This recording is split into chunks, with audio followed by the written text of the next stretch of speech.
I have a lot of friends who are sober, a lot of friends who are straight edge, a lot of my friends who are going through it. I know struggling with substance abuse and alcoholism can be really, really hard, especially knowing who to turn to. It can be really, really daunting. I'm here to say that a good friend of mine and his friend started this incredible treatment center called Unifying Recovery. They gave me a phone number, 855-516-3332. You can text, you can call them. It's totally confidential. It's safe. There'll be somebody on the other line to help you out, a compassionate human being to talk to help you navigate the process, the insurance treatments. They accept most of private insurances. You can go refinerecovery.com, Refine Recovery Instagram. I know it's hard, but reach out to somebody, man. People care about you. People love you. People want you to be here for a long time. People love you in their lives. If you're going through it, make this phone call. It's totally private. I know people DM me all the time about going through it and going through sobriety and trying to get straight and trying to take care of themselves. And the struggle is totally real. And Refine Recovery is the definitely move. Reach out to them, 855-516-3332, or text them, 855-516-3332. You can call or text this number anytime, 855-516-3332. You know the drill. This number is here for your call. As we get older, we start paying attention to what we put in our bodies. I personally have been listening to my body since I was 18 when I went vegan. I've always been focused on my health. It's super important, mental and physical health. But it's really important for people who are just starting to get more healthy and trying to step up their life. Doing your homework, reading the labels, researching and verifying everything that's quality. It's part of the game these days. That's why I started drinking AG1s. I'm so proud to have them sponsor my podcast. AG1 is a foundational nutrition supplement that delivers daily nutrients and gut support and is backed by multiple research studies. You can trust what you're putting into your body. We're all so busy these days, so just throw a pack of AG1 in the morning into a cup of water and shake it up and drink it. I love the way it tastes. I do it every single morning. It's part of my routine.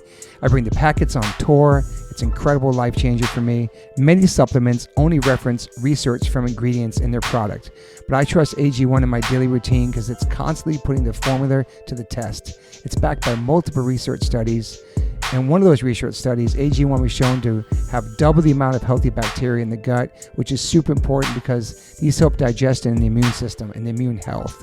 And these bacteria are known to help with digestion as well, gas and bloating, which I freaking need. And it also promotes regular bowel movements, what I can attest to.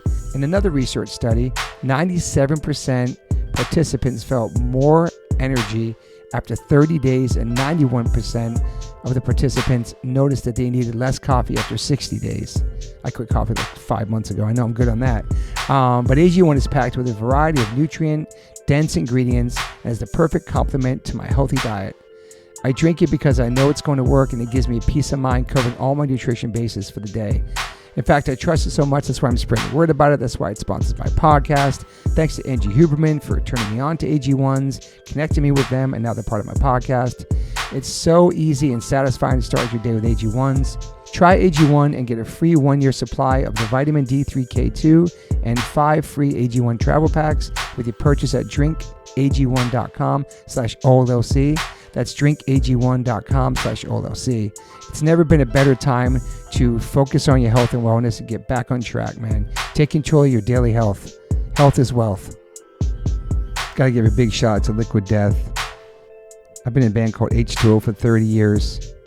And my first real job with a company is a water brand. Go figure. Love you, Liquid Death. Love the people.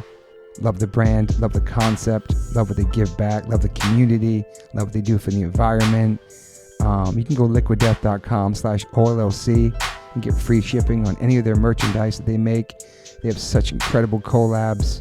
Also, if you want to hear the story of the CEO, my good friend Mike Cesario, on the podcast, you can go to episode 115, part 1. And then 2 years later, we dropped a part 2, which is episode 275 with the CEO, Mike Cesario. Just a man from Delaware with a dream, worked at a marketing company, and made this become a reality. Liquid Death is an incredible company, incredible water, incredible people. And I'm super, super honored to be part of them. They sponsor my life. They sponsor everything, my family. So go liquiddeath.com/OLLC and get free shipping on anything you want to buy on that site. If you want to get water, it's exclusively on Amazon.com. Murder your thirst, y'all. Welcome to the One Life One Chance podcast. I'm your host, Toby Morse. Today, I have a very, very special guest in my kitchen. The Scream Queen, they call her. Melissa Cross, thank you for being here. Oh, I'm so excited. We've been talking about this for a while. There was a pandemic, all this stuff, and I don't do Zoom ones. I come in person like this. So. That's so you. Yeah. You are the real deal. Thank you. In fact, I was just going to mention this to you. You're the kind of spokesperson for the whole genre for me. Wow. Because you came in my life pretty early. And I was thinking about 2001-ish or 2-ish? Yeah, 2001. Okay. The year before Go. Okay. And I think it was Andrew W.K. that sent you. Remember him? Yes, he did. Yeah, because my friend Trevor was managing him at the time. Trevor, exactly. Trevor Simsler. Yeah. Damn. Who did Sick of It All too as well. Yes. How is Lou? Is he okay? I think he's doing good. I saw some stuff online about surgeries. I texted him a couple times. Yeah. He's strong. The attitude helps as well, I feel, too. Well, that's the attitude I was talking about that you turned me on to. Okay. I mean, we're talking just the category of good people. Okay. Just good people.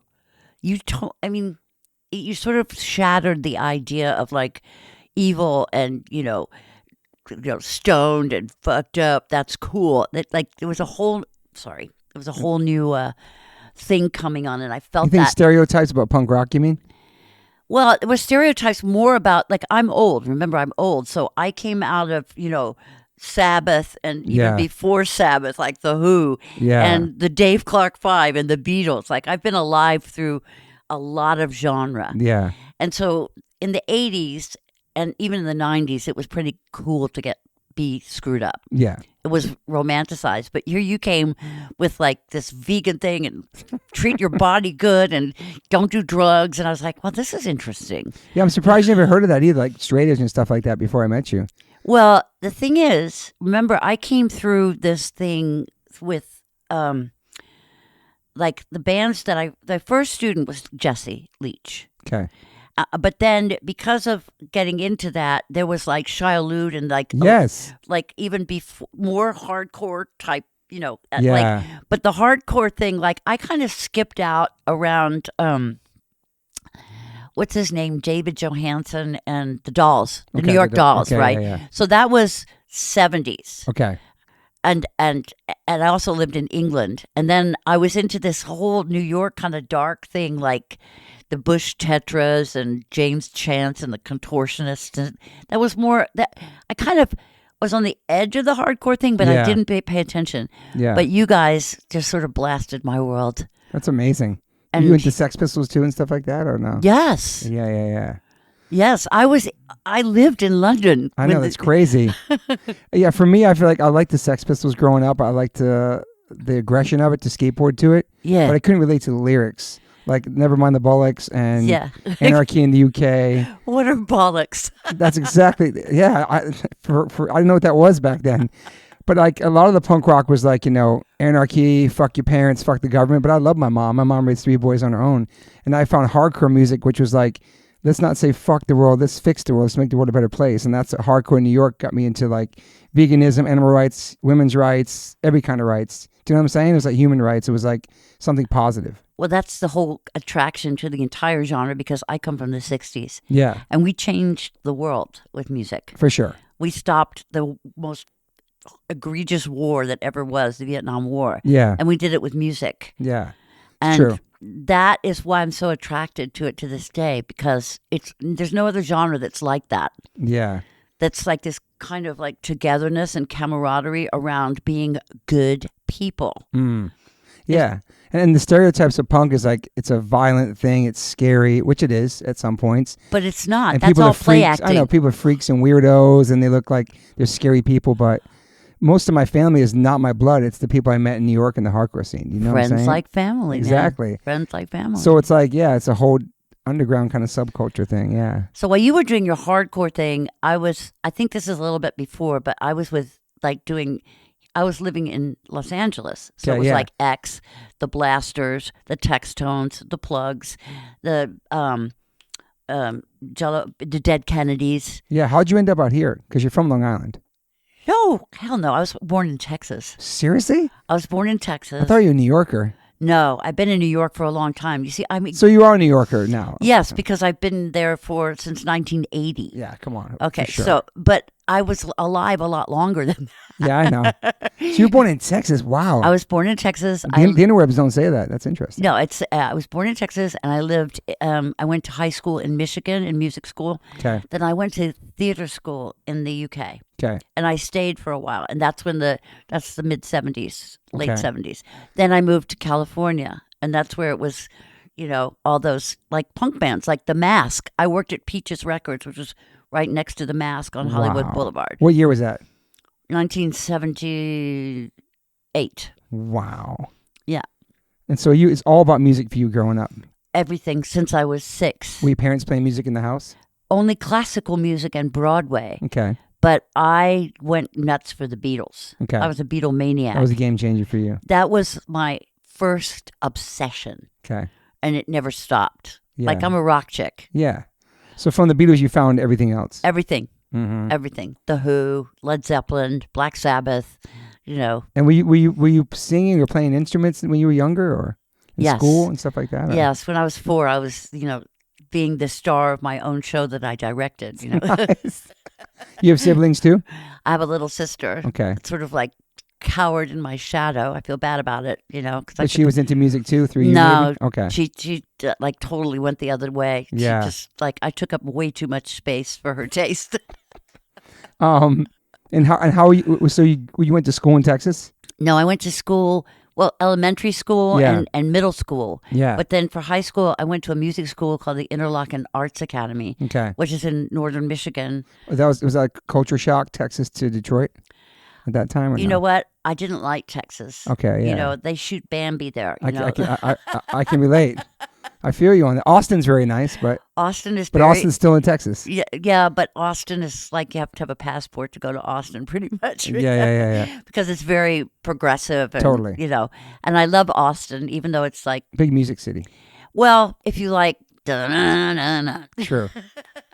But now it's better. Like now For they have sure. some really cool music, but before it was just Stevie Ray Vaughan and, Yeah, back then, yeah. Yeah, back then. But still, Austin is cool Mm-hmm. and expensive, like every other cool city that's, Yeah. urbanized. More now since the pandemic, too. So many people moved to Texas during the pandemic. That's a whole other story. But a lot of friends who left California went to Austin. Yes. But back to you. So you're in Michigan. Yeah, Michigan, yeah. And then I graduated early. Okay. I wanted to be a performer. And so when I was in public school, they wanted me to be in the pep squad or be a cheerleader, and I needed to be the most popular girl. And I was the spooky chick, Yeah. We're all black and Nice. You're wrote goth. poetry, goth, yeah. Goth and OG emo, yeah. Oh, gee, God. We're talking 1967, yeah. Yeah. But Before it the was Cure. Before the Cure. And all before that the Cure, but Yeah. I had the personality of the Cure big time. Okay. And, I got sent home from school. Excuse me, get some water. Get some water, lady. For wearing a black armband against the war, and Wow. I was a big protester. Okay. I was a flower child. I Okay. was on this beginning of hippie. Okay. Hippie had just sort of trickled into Texas. Okay. So I was hanging out with hippie people that my parents did not like. Mm-hmm. So I couldn't wait to get out of Texas. And I got to Michigan, and it was practice rooms because everybody there was like a classical pianist or a Yeah. classical ballerina. So I went for piano, but I ended up in the theater because I always was theater, right? Okay. And I finished a year early, and no conservatory would take me because I was only 16, but England would take me. So I Wow. went to the Old Vic Theatre School. So how old were you then you went to England? 16. Damn. By yourself out All there? by myself. What? No parents with you? Nothing? No Underage? parents. Wow. No, they were glad to get rid of me. Wow. Did you know anybody in England or anything or no? I had family because my Okay. dad was from Scotland, so I had cousins and stuff. But Okay. they left me alone because I was a terror. I was a real terror. Like what, just a wild kid? I had a drug problem. Oh, okay. Early on, I had a drug problem. Like how old? I took acid when I was 13. Wow, okay. Someone gave it to me for my 13th birthday. Wow. What a friend. But they thought they were being friendly. Yeah. Back then, it was cool. Yeah. It was a big deal, yeah. Yes, it was cool. Like you were either one of them or one of us. Mm-hmm. And if you did drugs, then you were one of us. It was part of the music. Culture, the scene, everything. Yeah. No one said it was bad for you. Mm-hmm.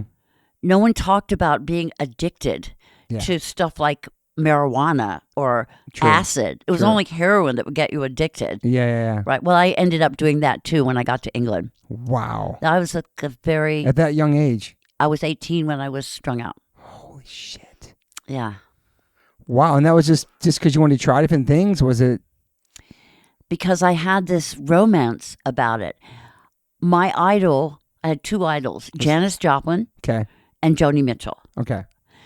Janis, I had this thing I call it my going down Janis syndrome, right?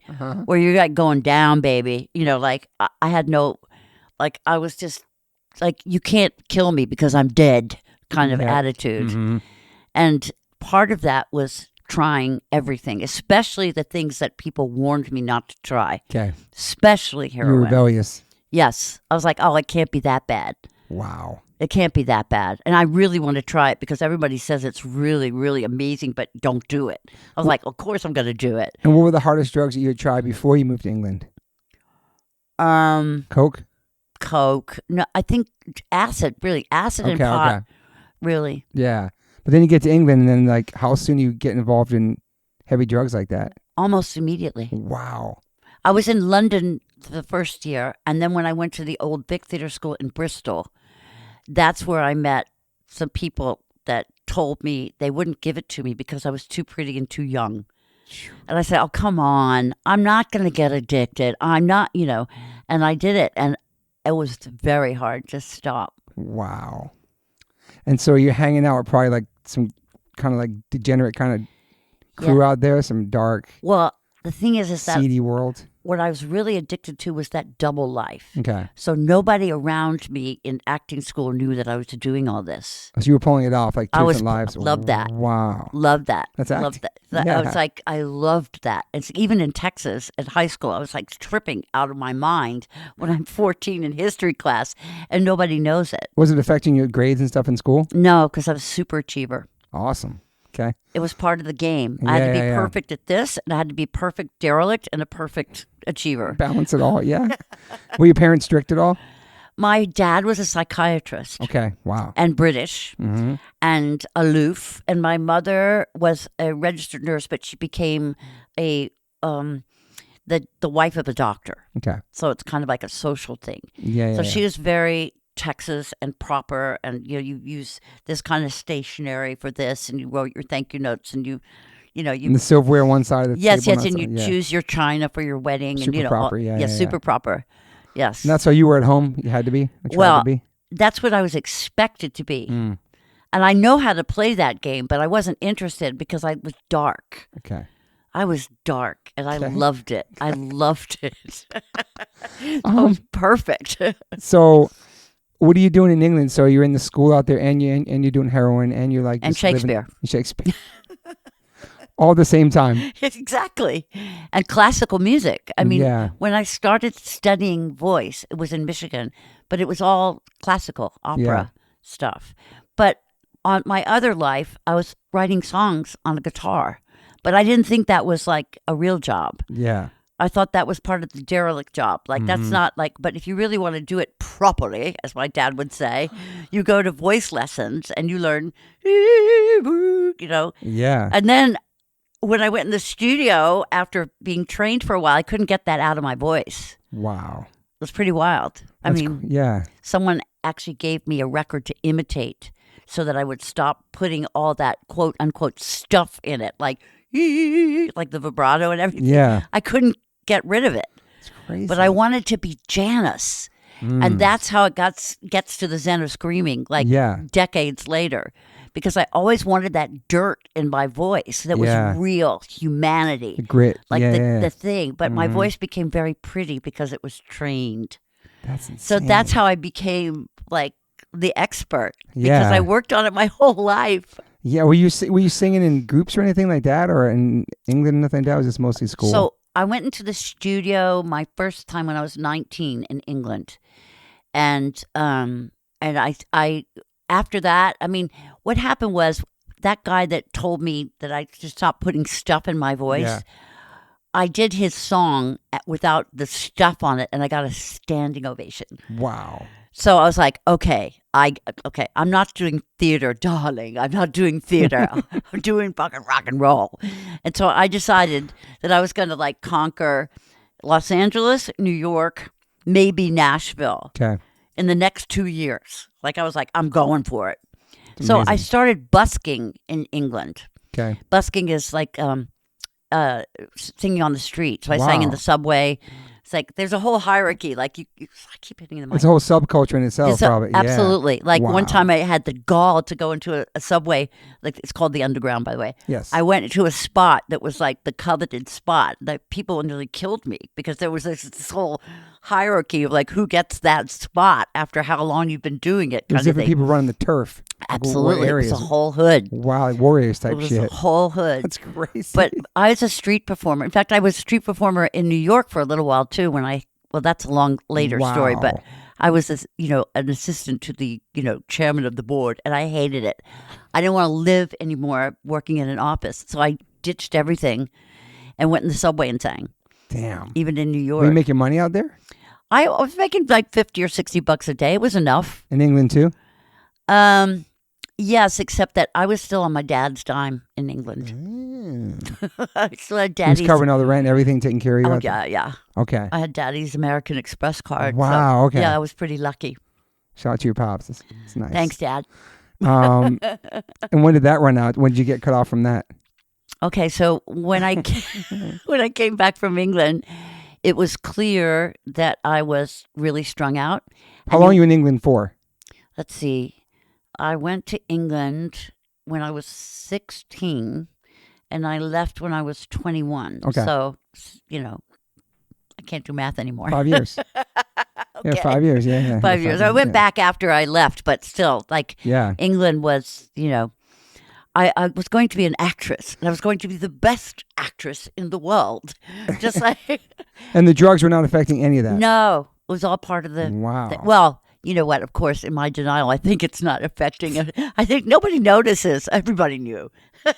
But my dad wanted to put me in I want to say asylum because that's what it was, but it's a facility. And a state facility because he wanted me to he wanted the tough love thing. Mm-hmm. So I ran away from home right within a week of coming back from England. And I ran away to San Francisco.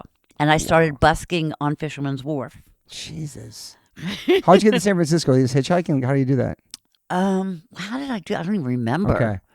Okay. Back then it was kind of people. You could hitchhike, but I don't think I hitchhiked there. Kind of safe, yeah. I can't remember how I got there. I think my friend took me there. Okay. And I babysat for this kid, this 5-year-old, and he would come with me to Fisherman's Wharf, and he'd hold out the hat, and I made a fortune. Because this cute little kid. Did the parents know you were out there, like panhandling with their kid? Well, they found. They found out on a Saturday when the dad was still home. The kid showed up at the door with the police with a balloon and an ice cream bar, because the kid got on the cable car and went to Fisherman's Wharf and panhandled without me, without sleeping. How old is this kid? Like 5. He got on a cable car. And I got fired. Of course, I got fired because then he found out that I was going to Fisherman's Wharf with the kid. With the cute kid making money, yeah, that's crazy. Oh yeah. And that's when I was on Fisherman's Wharf, and I went to this place called the Mabuhay Gardens, which is a place where the dead Kennedys played, and I saw Devo. Saw Devo, okay. I saw Devo before they were signed. Wow. And that changed my life. So I had an acoustic guitar, I had 2 acoustic guitars. I took my guitars to the Guitar Center, and I said, I want a job. I was the first woman ever to be hired by the Guitar Center. Holy shit. Wow. I got fired from there, too. But anyway, I bought an electric guitar. Okay. And I was like, okay, I'm doing this. And, while I was in England, I happened to meet a lot of famous people, and I don't know why, but I've always had this kind of thing where I'm always like right on the edge of a scene, like looking at it. Place at the right time or something. Always. Always. So I met like Eric Clapton. I met Stevie Winwood. I met Bob Marley. Bob Marley? Yes. What? I was on the Babylon by bus tour in Oh my God. yeah. Dude. After I came to California and Bob Marley came. I never anybody ever met Bob Marley. That's incredible, dude. Yeah. Wow. Okay. Yeah, he's quite. And a lot of the other bands. I mean the people in his band like Tyrone and Junior Marvin and. In fact, Junior Marvin was my guitar teacher. Okay. In England, he lived next door. That is insane. Because I lived in Portobello Road. So I mean, I don't know. I have this charmed life. So people coming into the guitar spot, different musicians, all that stuff, right? Meeting people like that too. Oh, what, you mean the Guitar Center? Yeah, people coming in there buying something. Well, actually, it was more like people would come to me because they knew that they could get a good deal because I was a girl. And also, all the guitars were like on the top ring. And like, I always have to ask another salesperson to help me. And so they were doing all the work for me and I was getting the commission. And then I screwed it up really bad. Like, my math is so bad. So I lost money. Like, I threw in a case, the guitar case, for no extra. I mean, I basically lost money for them. So they fired me. Wow. But still, I was the first girl to ever get hired. Not the last one. I don't know. I don't see many girls at Guitar Center. That's a good point, actually. I never even thought about that. Except cashier. Yeah. There's still I'm going to keep mine next time I go. That's interesting. Keep an eye out, though. Wow. Maybe because of you, because he hired you. And then like, Probably. This is not a woman's place. So you ran away. Oh, yes. Okay. So I ran away. Wait. So I go to San Francisco, and then Eric Clapton comes to town. Okay. And I want to show him my new guitar. So I got this new, it's a silver anniversary Les Paul custom. Yeah. And I basically showed him, like, I hang out in this hotel in Cow Palace, which is near San Francisco, right? And I wait in the hotel for the Eric entourage to come, and I have my guitar. He's got, you know how in California, oh my God, you live here, like everything's around a pool. Sure. Like the apartments are always around a pool. Yeah, apartment so the complexes. hotel was around the pool. Nice. And basically everybody has their doors open. And Eric has his door open. I come in with this guitar and there's guitars. And this guy is following me with a polyester suit that thinks I'm a hooker or something. And he walks in and he sees all the guitars. He goes, "Oh, you play guitar, huh?" He goes, "My name's Ralph." And Eric Clapton goes, "My name's Eric." He goes, "Oh, hello, Eric. Nice to meet you. Are you on vacation here?" What? I didn't recognize Eric Clapton because he was like a real nerd, you know. Yeah. Like, so anyway. That's insane. So I got on the Clapton tour to Los Angeles. And I had... He let you go with him for the ride and jump in the... Yeah, I just got on the bus. Holy shit. But I was with the bus with the crew, right? Okay. Okay. So they threw out my contact lenses. They threw out, like, I wore contact lenses and I put them in a glass and somebody wanted some whiskey and like threw out my contact lenses. And so now you can't whiskey. see on the bus. Could not see. And I ended up in Los Angeles blind as a bat. So I couldn't go on with the Where's tour. Where's the documentary about your life, Oh, man, that's where it's just coming. Okay. And then I checked into a mental facility. Because on your own? Yes, because I had no money. I had nowhere to go, and I couldn't see.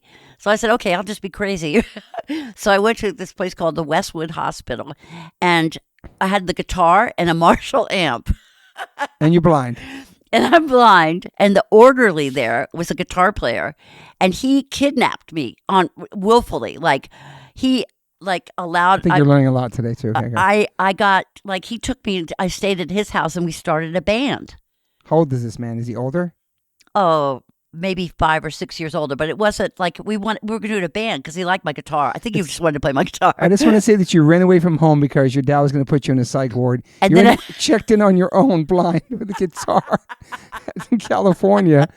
And then this dude kidnaps you in a sense, a friendly way. Yeah. A friendly kidnapper. A friendly kidnapper. And I started a band. And he took you and he started a band with him. Yeah. What did you do in the band? I was a guitar player and the singer. Fuck, dude. What was the band called? Oh, what was that one called? You have a great memory, by the way. I can't remember what that one was called, but the one that I had after that actually played around was called The Limit. Okay. Are you still on heroin at this time? Yes. Fuck, okay. I mean, but I couldn't really afford it, but whatever garbage I could get into me, I would, if it wasn't heroin, it was cocaine. The way I got off of heroin was cocaine. Okay. because Wow. there wasn't any. Even in England, there had this like Operation Julie where they like cut out all the heroin, so you couldn't get it. Okay. So I moved to cocaine, and then I moved to, What's after cocaine? speedball, Okay. heroin and cocaine. Okay. So you like Jesus. lose the heroin. I don't want to. Was it rehabs back then and stuff? Yeah, it had to be. Rehab centers or? Well, in order to get that didn't Sounds happen. like the psych ward was the rehab center back then. They didn't know I had a drug problem. Okay. That was all secret. I realized I had a drug problem when I saw the Mamas and the Papas on Dick Cavett, and this is when I moved to New York, and I left. I tried to get into rehab in L.A. It's why I do a lot of work like this, because I remember being on the street, having nowhere to go, and no one would take me. Okay. No one would even answer. Like, I'm on the phone booth trying to like ask for help, and there was no one Wow. that would help me. So I'm So very different much now. Yeah. So, well, it's not. There's still not enough. There's still not enough. I'm really try to like move towards getting resources to people that need it, because I know what it's like not to have it. Yeah. But I moved to New Wow. York to get away from the drugs in California. Well, that was a great idea. So I ended up working for American Ballet Theater In New York? In New York. How long are you in California for? Let's see, 78, 79 till 80, 81. Okay. And you're playing music on... The Limit, and we're playing like Madame Wong's. Yeah. We're Oh, playing- yeah. Classic spot. Still around. Yeah. Madame Wong's. Madame Wong's is now a alcohol-free bar Wow. that Joaquin Phoenix's sister opened up. Wow. So back to you. So California, still on heroin, have a band, stay for a couple years. Now you're going to New York Right. to escape the drugs and all that stuff. And the guy in my band, I became like, I was the guitar player for that band, but I became the singer. Okay. So, I was the guitar player, but I became the singer, and we started writing songs. Okay. But I had to leave LA because I couldn't function anymore. And my mother actually got me this job at American Ballet Theater, and I shack up. I don't know if I should say this. You can say shack up. That's not a cancellation. No. No, it's about what I'm going to say, because, all right, I will keep it anonymous.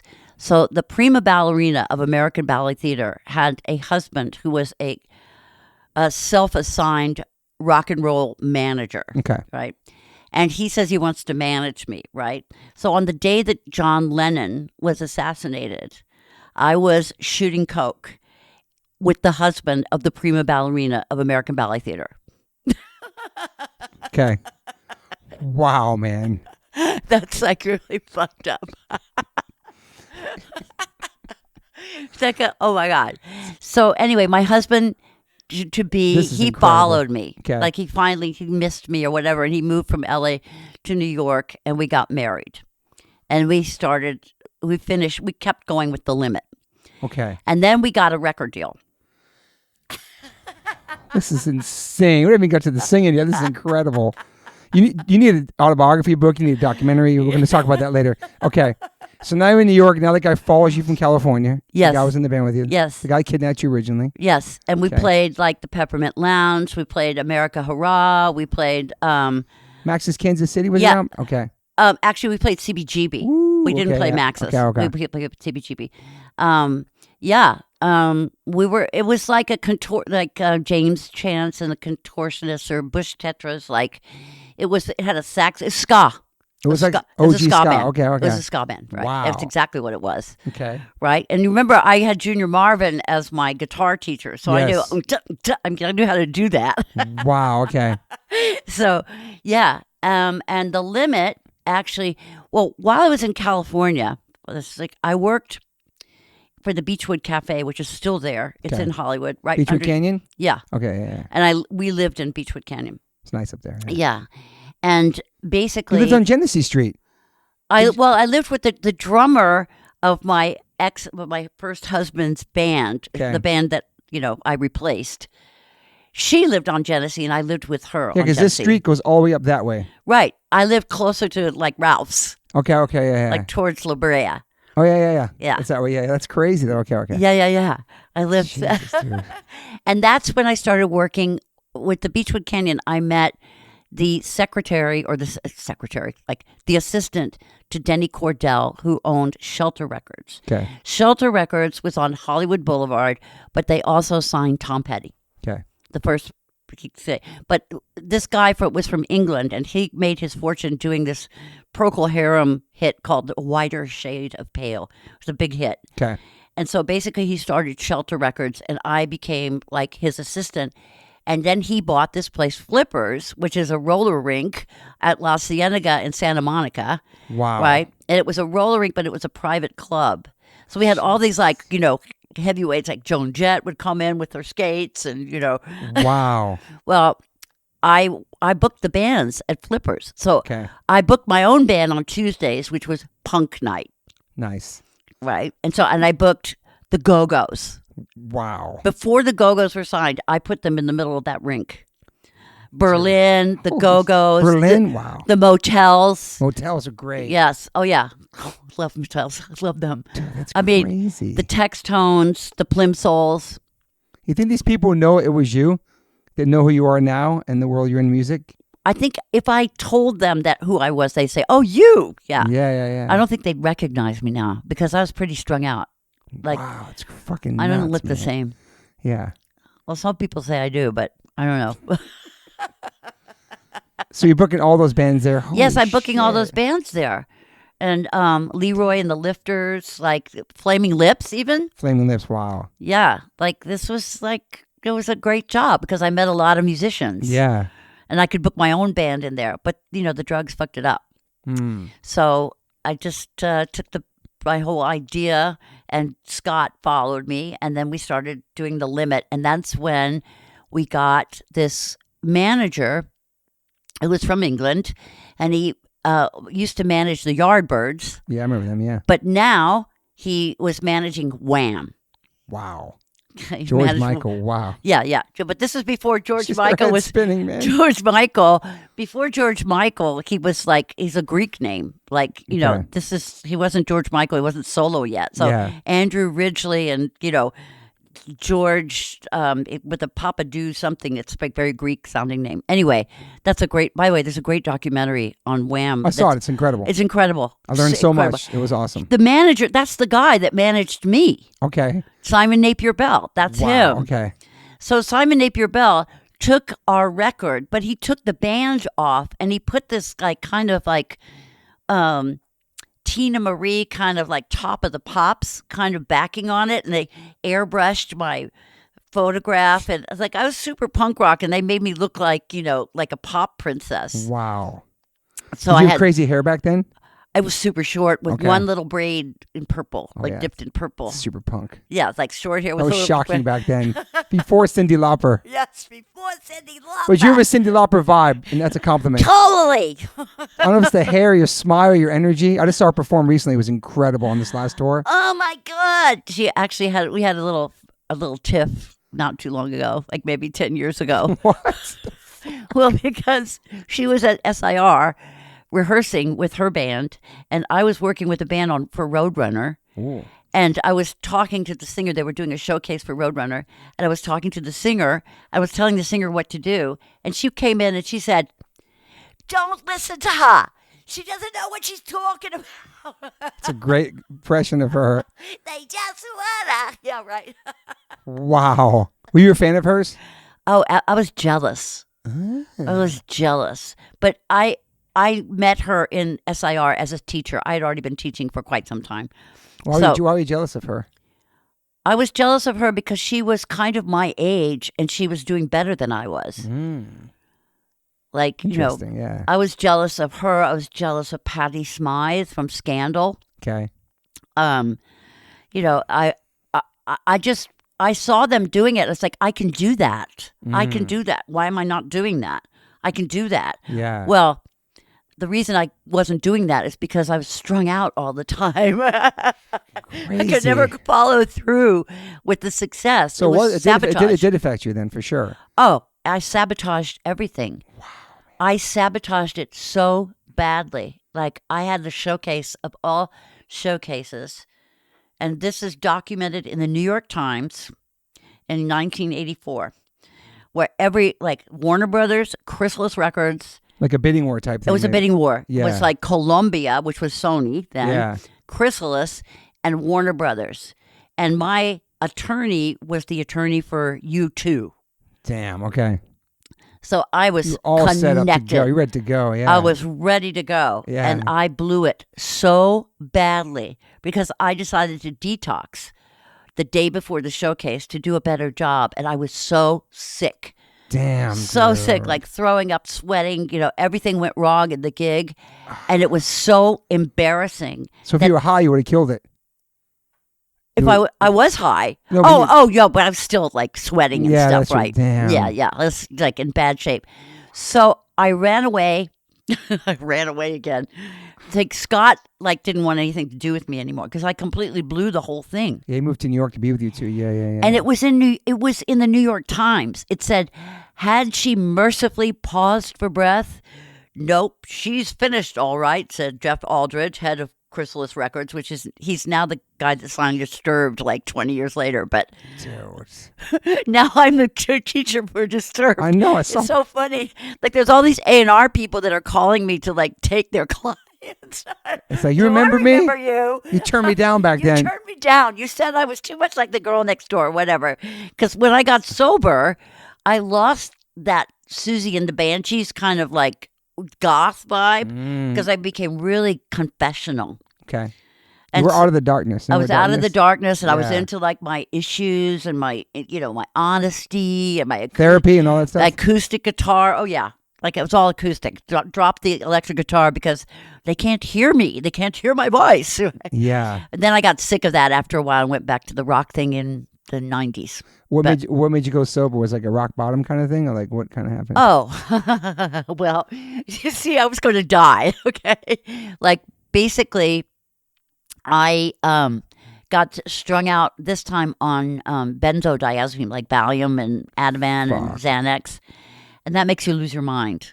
It makes you lose it when you are deprived of it. Yeah. You think you have things crawling under your skin, you really lose it. So I was in rehab, and I had drained we were already married, Scott and I, and I drained the bank account, everything. I completely screwed it up. So history for the marriage. I had nowhere to go.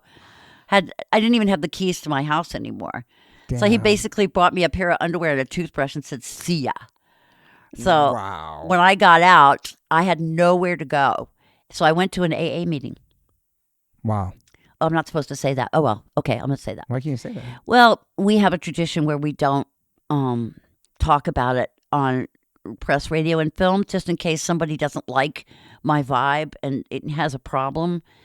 Somebody has an alcohol or drug problem and they think I'm crazy, so I'm not going to that place because, we don't, we try to keep it secret. We could take that part out. Yeah. Okay. Well, We won't say where you went. actually, you know what? I forgave myself. I qualified it. So anyway, I what's really wild is that when I got my 90 days, the lawyer that signed that got me all that stuff, he was at a meeting that I was qualifying for my 90 days. When you get 90 days, Wow. you get to you tell your story. Yeah. And he was in the audience. Wow. And I even saw him in there, I was saying it. I was saying, and I really humiliated my lawyer, and then I saw him there. No way. It was dude. so wild. Wow. So many So in 90 days, you're out of there, right? And where are you at in your life at that point? Your No place to husband's live. gone, no place to live. No place to live, You nothing. didn't go back home, nothing like that. No, so I shacked up with the producer at Green Street, and he was working Run DMC, and that's where I started getting it. Yeah, so Curtis Blow, Dude. This is the Daddy, what's his name? Big Daddy Kane? No.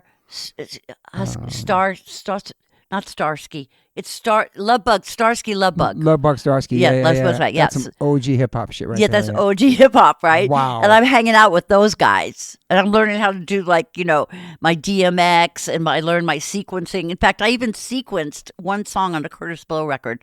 What the fuck? Because I was the only one in the studio that Like, knew how to... like when he was doing basketball and all those other songs back then, the original big songs? Yeah. These are the breaks, all that stuff. Oh, you know that stuff. Come on, girl. God, you were a sperm cell. Basketball is my favorite sport. I like the way they dribbled up and down the court. I like the OG hip hop. I like that, yeah. Yeah, okay. So there was no one in the studio that knew how to work the Oberheim, the DMX. This is crazy. And so I sequenced one of the songs. That's all I did was put 4 bars But of still, this, 4 bars of this. Did right? you get recognition? No. Damn, no credit on the record? No, I was the You're girlfriend. getting your credit now. Oh, okay. I was the girlfriend of the engineer. Damn. So it's like girlfriend stuff. Yeah. Was that your first kind of experience with hip hop? Yes. Yeah. Yes. That's the kind of beginning. of it. Here's a good one, Let's right? go, let's so go. I loved. I really kind of liked it. I was fascinated by it, and I saw something. Like I have this way of like I saw the hardcore thing, and I saw the punk rock thing, and I also saw the metal thing. Totally. And I said, something's up here. We're not in Kansas anymore. This No. is big. That's when I saw Slayer and Megadeth. Woo. And the False Prophets, but there was another band. What's the other band that? Come on, the guy that's like completely nuts. Love him to death. I mean, everybody's nuts in music, so. No. This guy's really nuts. You're saying Metallica. You're saying Slayer. You're no, saying there's a black guy. Oh man, it's like in the band. Yeah, he was the lead singer, but he's really big. What kind of metal? Like, what is it? It's not metal. It's like he's like legendary. He was like the opening for like for what? For Slayer and Metallica, but it was like Kill Switch Engage. No, it wasn't a big band. It was what's the name of that band? Seven Dust. No, it was a black guy though. I know. I'm thinking Living Color. And oh God! Not the Bad Brains. Yes, the Bad Brains. Okay, sick. Bingo. You saw the Bad Brains play with them back then? Oh yeah. No? Wow. Okay. Oh yeah. Absolutely. Damn. Okay. I even went out on a date with that guy, HR. Hey. Pause. Dude, are you? Hang on a second. HR, that was his name. That's my dude. He was on the pod. Really? Yeah. Oh. You went on a date with HR from the Bad Brains? Yeah. Oh my God. I don't think he'd remember because he was high. Yeah. So was I. Oh, what year is that? 90s? Yeah, early 90s. Holy shit. Dude. Maybe late 80s.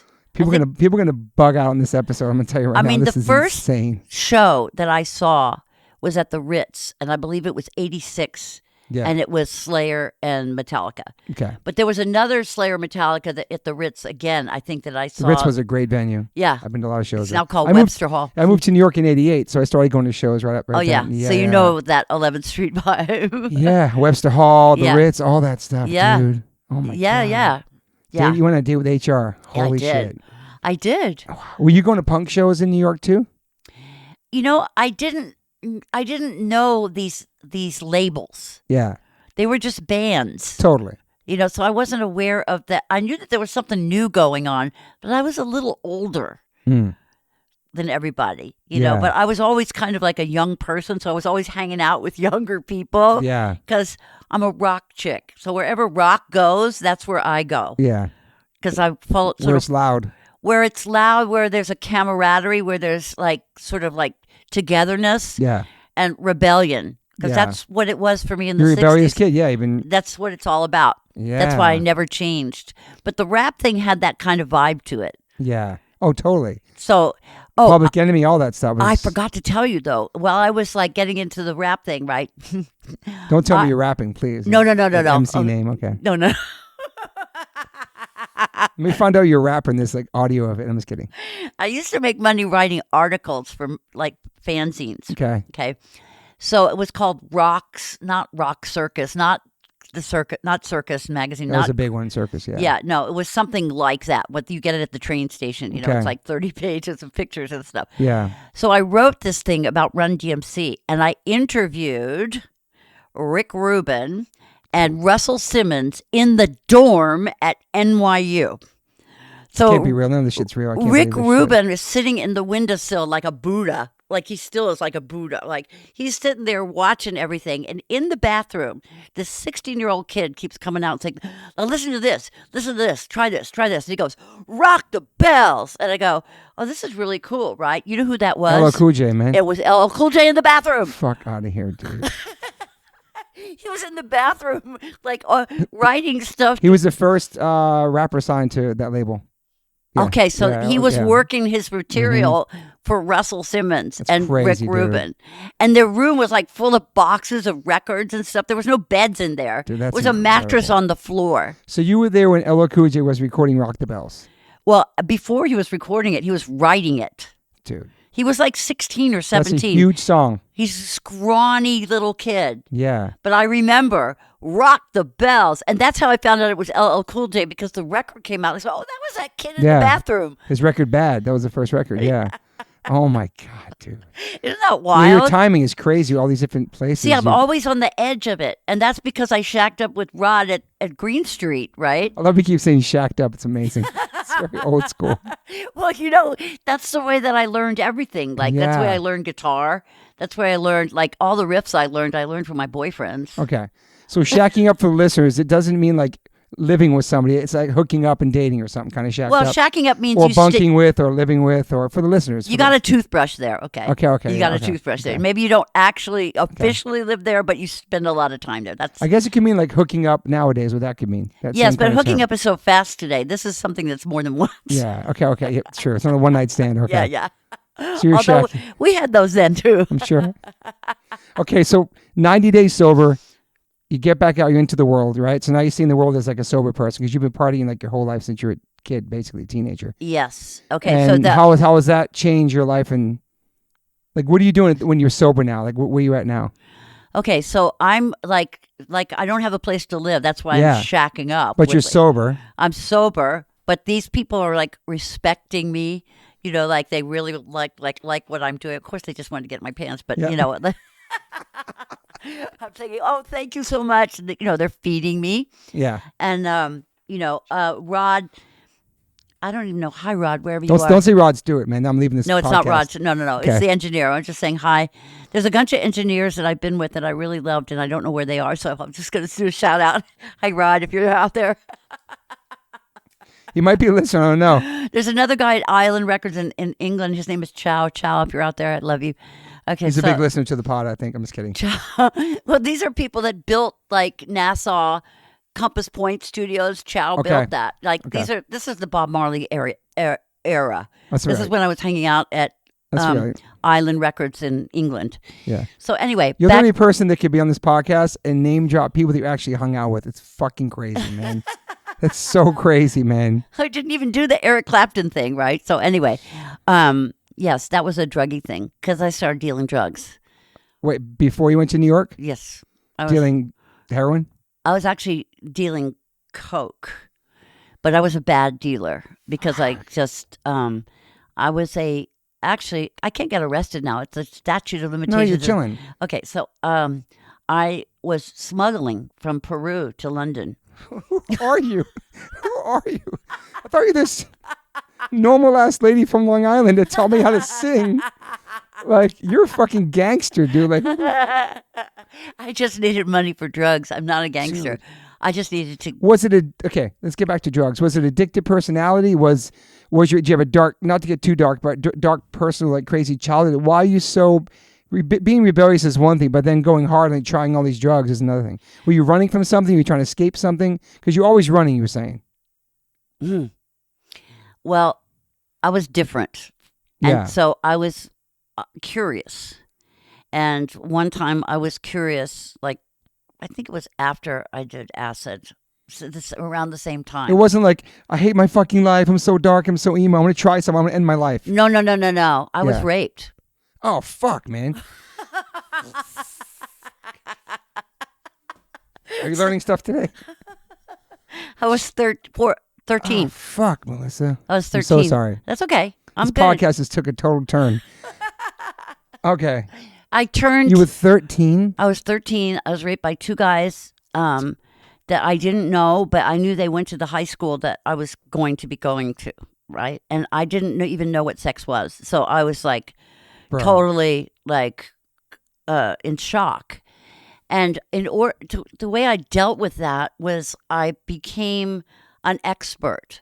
So I looked at all the girls around me, and I know more than they know. Yeah, because you had sex. Yes, I know the shit. Not in the right way. No, but I didn't know the right way or the wrong way. I just had it, and I know more than you bitches, right? So I was like... Were you a virgin when that happened? Yes. Holy fucking moly. Oh, yes. Dude. Absolutely. I had already run away from home to New York by myself in the middle of winter. This was like the year before I ran away from home because I was so unhappy, because I was so different. And you told nobody about it at the time? I was a virgin, and I stayed in Times Square with a bunch of hookers, and I didn't even get. But your parents never found out nothing. You never told your parents or nothing back then. About the rape? Yes. Oh, I told my father, I think like 6 years later. And he said, I'm sorry to hear that. I don't think I ever told my mom. But I told my dad. And obviously nothing happened to those pieces of shit who took your virginity and raped you. Nothing happened, obviously. Well, what happened to them is I fantasized, after I got sober, I fantasized about showing up at their doorstep and like mowing them down. Yeah. But I never did. But I did look in high school yearbooks, and I found out recently that one of them died. One of them died. One died? Yeah, one of them's dead. And the other one is on this, what's that, Shark Tank thing? No. Oh, no, he's not a host or nothing like that. No. He was like one of these like crazy inventors. He pitched something? Did they take it? They laughed. Good. Fuck that piece of shit, man. Hope nothing good happens to that piece of shit. He laughed at him because he was trying to You saw him on Shark Tank. Yes. One of the guys who raped you on Shark Tank. Yes. Shark Tank. Yes. I saw him on Shark Tank. Jesus. This shit got... And his machine that he made something that takes the salt out of salt water and makes fresh water, but it's this most bizarre thing that doesn't work. What a loser, man. He was a total loser. And he's still a pervert. So you know where this person lives? I know where he lives right now. Holy fuck. His address? No, we're not saying no addresses. No, I'm not talking the phone call. We're going to talk about it off the podcast. Because I got goons. I got goons everywhere. I got goons everywhere. So you keep track of this guy, kind of? I don't keep track of him, but it's always in my mind where he is. Because I have this idea that... Do you want something to happen to... I mean, the statute of limitations is way over, obviously. But do you, do you not forgive him, but do you think about him a lot? I want to talk to him now. Okay. I don't want to mow him down. I want to talk to him. Holy fuck, man. Yeah. Because I might thank him. You might thank him. I might thank him because... all this stuff that I know now everything that I am right now is because of what I went through. Absolutely. And I've been through a lot, right? A lot of that one fucked up thing he did to you changed everything, the whole course of your life. Getting That's into drugs, everything. I know. Everything. I wonder how that piece of those one guy died, but how their lives were after that. How they go on they keep moving and forget about what they did the day before. Like how people do that and just keep going with their lives. But they're so unhappy. With no fucking conscience. Yeah, they're miserable fucks. They're miserable. And they don't even know what they're missing because they don't have the capacity. How old were they, do you think? Because you were 13. They were seniors, so I was in middle school. Jesus Christ, dude. So they were like, one was a football player and the other one was just like a, derelict. The derelict. How did he die? I think natural causes. That he was sucks. he's a rich guy. Hit by a truck would be awesome. Yeah. Natural causes. Natural causes, That's man. natural these days. Dude. That's fucking crazy. Melissa, I have a whole new fucking, oh my God, dude. God, we're not even in. We're chilling. You ain't leaving here by 3, girl. I'm sorry, dude. Whatever you have, this is a mission getting here. This is going to be the most epic episode. All the people that take lessons for you are really going to have a fucking whole new perspective on your life, what you've been through. It's crazy. I think I told You're a some fucking of warrior, this. dude. I think I told some of this to Rob. Rob from... Machine Head. Oh, Rob. I know Rob. Yeah. Yeah. I think I did his pod. I did, what's it called? No fucking regrets. Okay. You did that in person, too? I think it was Zoom back then. Zoom. Probably. It was Zoom. It was Zoom. Yeah, this is better because we're close and talking to each other. Oh, yeah. I'm just kidding. Shout out to Rob. No. Just kidding. Hi, Rob. Okay, so you're sober. You're in New York. You have no place to live. You're shacking up. Right. Okay. Still playing music, kind of? Oh, yeah. Okay, yeah. In fact, I went to a few rehabs, and they wouldn't let me take my guitar. And, I was one of those people that I had to have my guitar. I had to have my guitar. I was nothing without my guitar. Yeah. I felt empty. It's like therapy almost. Yeah. No, I had to have it. They tried to take my guitar away. I was like, ugh. Yeah. And they do that because they want you to learn to be a person and not an associating something besides who you are. Yeah. But, there's a lot of stories. Like my dad was a psychiatrist, so my dad kind of like, he was still alive then, so he stood up for me on certain times. But anyway, that's boring stuff. That's nice though. So basically, I learned. I was always singing. I was always in bands. Yep. And I got a day job. And so I'm really good at like learning on the fly. Yeah. So I learned how to be a sort of assistant secretary. Okay. They called them secretaries then. Yes. Like stewardesses, like secretaries. Yes. Okay, so I was a secretary, and that was my day job, but I was always like up in the studio all night. And that's when we did that thing with Simon Napier Bell. Okay. Like I was in the studio. But before the master that we did, that Simon Napier Bell changed, we did It's Shelter Records with Denny Cordell in that studio in LA. But I brought it with me to New York. And then I got a development deal with EMI in London on the basis of this record that I did. You know what a demo deal is? You know, for sure. Yeah. So I got a demo deal with EMI, and I Okay. did this song at EMI in Manchester Square in London, and that is the song that everyone thought was like I was the next big thing, and that was the showcase that I showed up for. That I was high, and and that's where the Bid Wars was. Okay. That's where I had Owen. That was my was also Patty Smide's lawyer, and Pat Benatar, and U2, and the Divinals, and like I was hooked up. You were. Anyway, I blew that, and then Do you try to get a second chance with everything? We become sober. You go back to the same label. Is it kind of, I'm sober now. I still have talent, or I was. That's when the guy at Elektra, Howard Jones, basically that was his name, but it's not the Howard Jones and Killswitch. Howard Jones. the other Howard Jones from England. The pop star. I know. I don't know another that Howard guy, Jones. but I know that Yeah. I had those records. Same. Okay, so basically, I what was I saying? Oh yeah, he said I was too much like the girl next door. Okay. So I lost that kind of Susie kind of The darkness. the dark goth. thing, right? And it was Yeah. like that wasn't, that's not what they were into. This is where Michael Alago worked. Shout out to Michael Lago, man. Hi, Michael, love you. Legend. Metallica, everything, man. And he was like this little kid with long, wispy, curly hair, really cute kid, right? He was like the shit. Yeah, When man. he was like ministry, like he was like signing all Megadeth, this. I think, too. Maybe, I don't know. Yeah, he was signing a lot of cool stuff. But I Yeah. was still back in the new wave kind of thing. Like he was on the edge. Yeah. He was on the cutting edge. Howard Jones was the more of the mainstream kind of thing, and I was doing mainstream Okay. with that lawyer and all that. That wasn't. Yeah. So anyway, let's see, where did that go? Oh yeah, I blew that showcase, Yeah. and I always felt less than. I never kind of got the confidence back, except one time I got into what's his name that had Maverick. Guy Oseri. No, the Freddie DeMann. the one that started that found Madonna. Guy Oseri, Freddie DeMann. They had Maverick Records. But there was I'm talking about both her managers at the time, whatever. Oh, but there was this guy, a really famous, Howie. Howie? No, he's like really big. He died. Mm. His wife was a real estate thing, but he was like really famous. He signed the Ramones. He signed like. Oh, yeah. I know you're talking about. Ah, shit. It's in the documentary, too. God. Okay, we'll get his name later. So, Yeah. Okay, sorry. It's senile. This guy's really famous. Can you Google who signed the Ramones? That'd be awesome. Thank you. Yeah. So, but he signed Blondie. Okay. Blondie. I can see his name in my face. Seymour Stein. Seymour Stein. Want to fact check that? Seymour Stein. Yeah. Seymour Stein. Okay, so I go into Seymour Stein's Legend. office, right? And I play him my songs. And he said, you're a great songwriter. You really are. I really love the story. I really love your whole thing. But you're too old. How old are you then? Like 30, 35, 36, something like that, right? Okay. You're too old. Whatever. And I was like, oh, that's devastating. But I knew he was right. Ageism back then. It was big time. Oh, much more than now. Yeah. But, you think about it. It takes like 7 years to build a brand. So if you're like Totally. 38, I mean, I'm not saying this. Don't give up if you're old. Don't do that.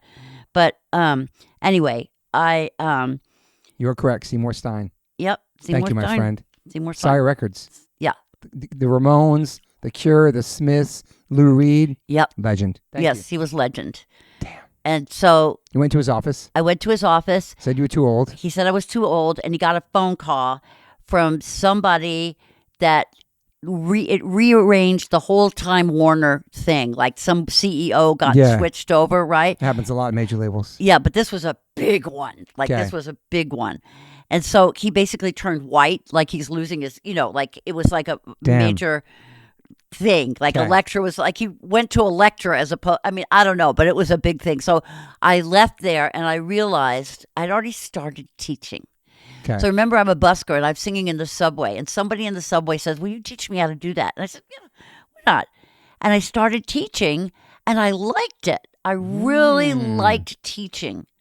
I loved it. Where were you teaching? Just going like house calls and stuff? In my apartment. Wow. Okay. I would have people over. Were you living in Manhattan? Yeah, I lived Okay. on the Upper West Side. Okay. And above Jackson Hole. Okay. I used to sing in Jackson Hole and then go upstairs, go to bed. Wow. I sang on Bleecker Street for 8 years. Like the Red Lion, the Bitter End. Yeah, that's where Lady Gaga came up. Playing shows over there. Yeah, I was at Bleecker Street. That's where the she came up longest to, record deal you'll ever have. On Bleecker Street? Yes. Because the thing about Bleecker Street is that you are satisfied because you're performing. Yeah. But it's such a nowhere thing because half of it's covers. You do your originals inside. That's where they found Lady Gaga, though, which is crazy. Well, but they didn't find me. Okay. Sorry about that. What's the Bitter End? The Bitter End was the main one, right? The Bitter End was the biggest one. Yeah. But right down the street was the Roxy. Okay. The Roxy was like more of like they would have Lou Reed, like bigger acts. And it's right on the NYU boundary of NYU, the Blue Note, like, you know, all those. Anyway, so what was I doing there? Oh, yeah, that was when I was in my acoustics phase. Yeah, now we're getting up to... When he turned you down. teaching. Yeah. So I love teaching, right? And so I started teaching, and I loved it, and I put an ad in the Village Voice. Damn. And I was only $40. Okay. So I got basically carpal tunnel. I had so many students. Damn. But I really liked it. $40 an hour? Yeah. That's cheap. That was really maybe back then it wasn't. It was not as cheap as it is now. Yeah. But it's certainly not what I get now. Yeah, of course. But what's really interesting is that I actually loved teaching. Like there was something about it. Like I started teaching and I realized, like, how do I know all this stuff? Yeah. Well, I went to acting school. I went to music school. Yeah. I had all the chops. I just never realized that teaching was a fun, like a good thing. Yeah. Loved teaching. Also, you're probably learning as you're teaching too, like the techniques and all that stuff. Absolutely. My students teach me. And yet, to this day, I credit certain artists for teaching me certain things. Like Phil Lamont, who taught me this. And Yeah. Like I was learning on the fly, just like everything else. But cool. Basically, I forgot what I was going to say. About teaching out of your apartment and... Yeah. Who was your first major client that was a musician that we might have heard of? Okay, so remember when I told you I ran away from that showcase where I embarrassed everybody? Yeah, for sure. Okay, so I had a roommate at Interlochen, and his name was Morgan Walker. Okay. Morgan Walker signed the publishing, or Killswitch, Shialoo, God Forbid, like so many bands. So many bands. Do, yeah. And he was a songwriter, and he was signed to Bicycle Music. Now, Bicycle Music is a huge... huge publishing company. They had the Mamas and the Papas, and so basically, Morgan. When I went to stay with Morgan was into this hardcore thing. Okay. So this is like the late '80s, early '90s. And he's telling me, because there's this kind of skater punk kid that's like kind of staying around the house, like he has no place to live. So Morgan's putting him up and adopting him or whatever, right? Basically. That's when the Anthrax was around. Anthrax in Connecticut? Yes. The venue? The venue. Yes, I've been there a bunch of times. So Morgan lived in Connecticut. Okay. So there was it Danbury? I don't know where it was. He was in, it's outside of Greenwich. Whatever. There's so many Wilton. Spots. Okay. Wilton. Okay. Wilton, Westbury, that whole area, right? Yeah. And so basically he turned me on to these bands. Yeah. Right. And then he couldn't get them through a session in the studio. And that's when my first client was this guy named Ian, who was with a band called Dismay. Wait. I know Ian. He's died. I know. I knew Ian from Dismay. Yeah. Get the fuck out of here, man. Yeah, he was a great kid. I knew him back in the day.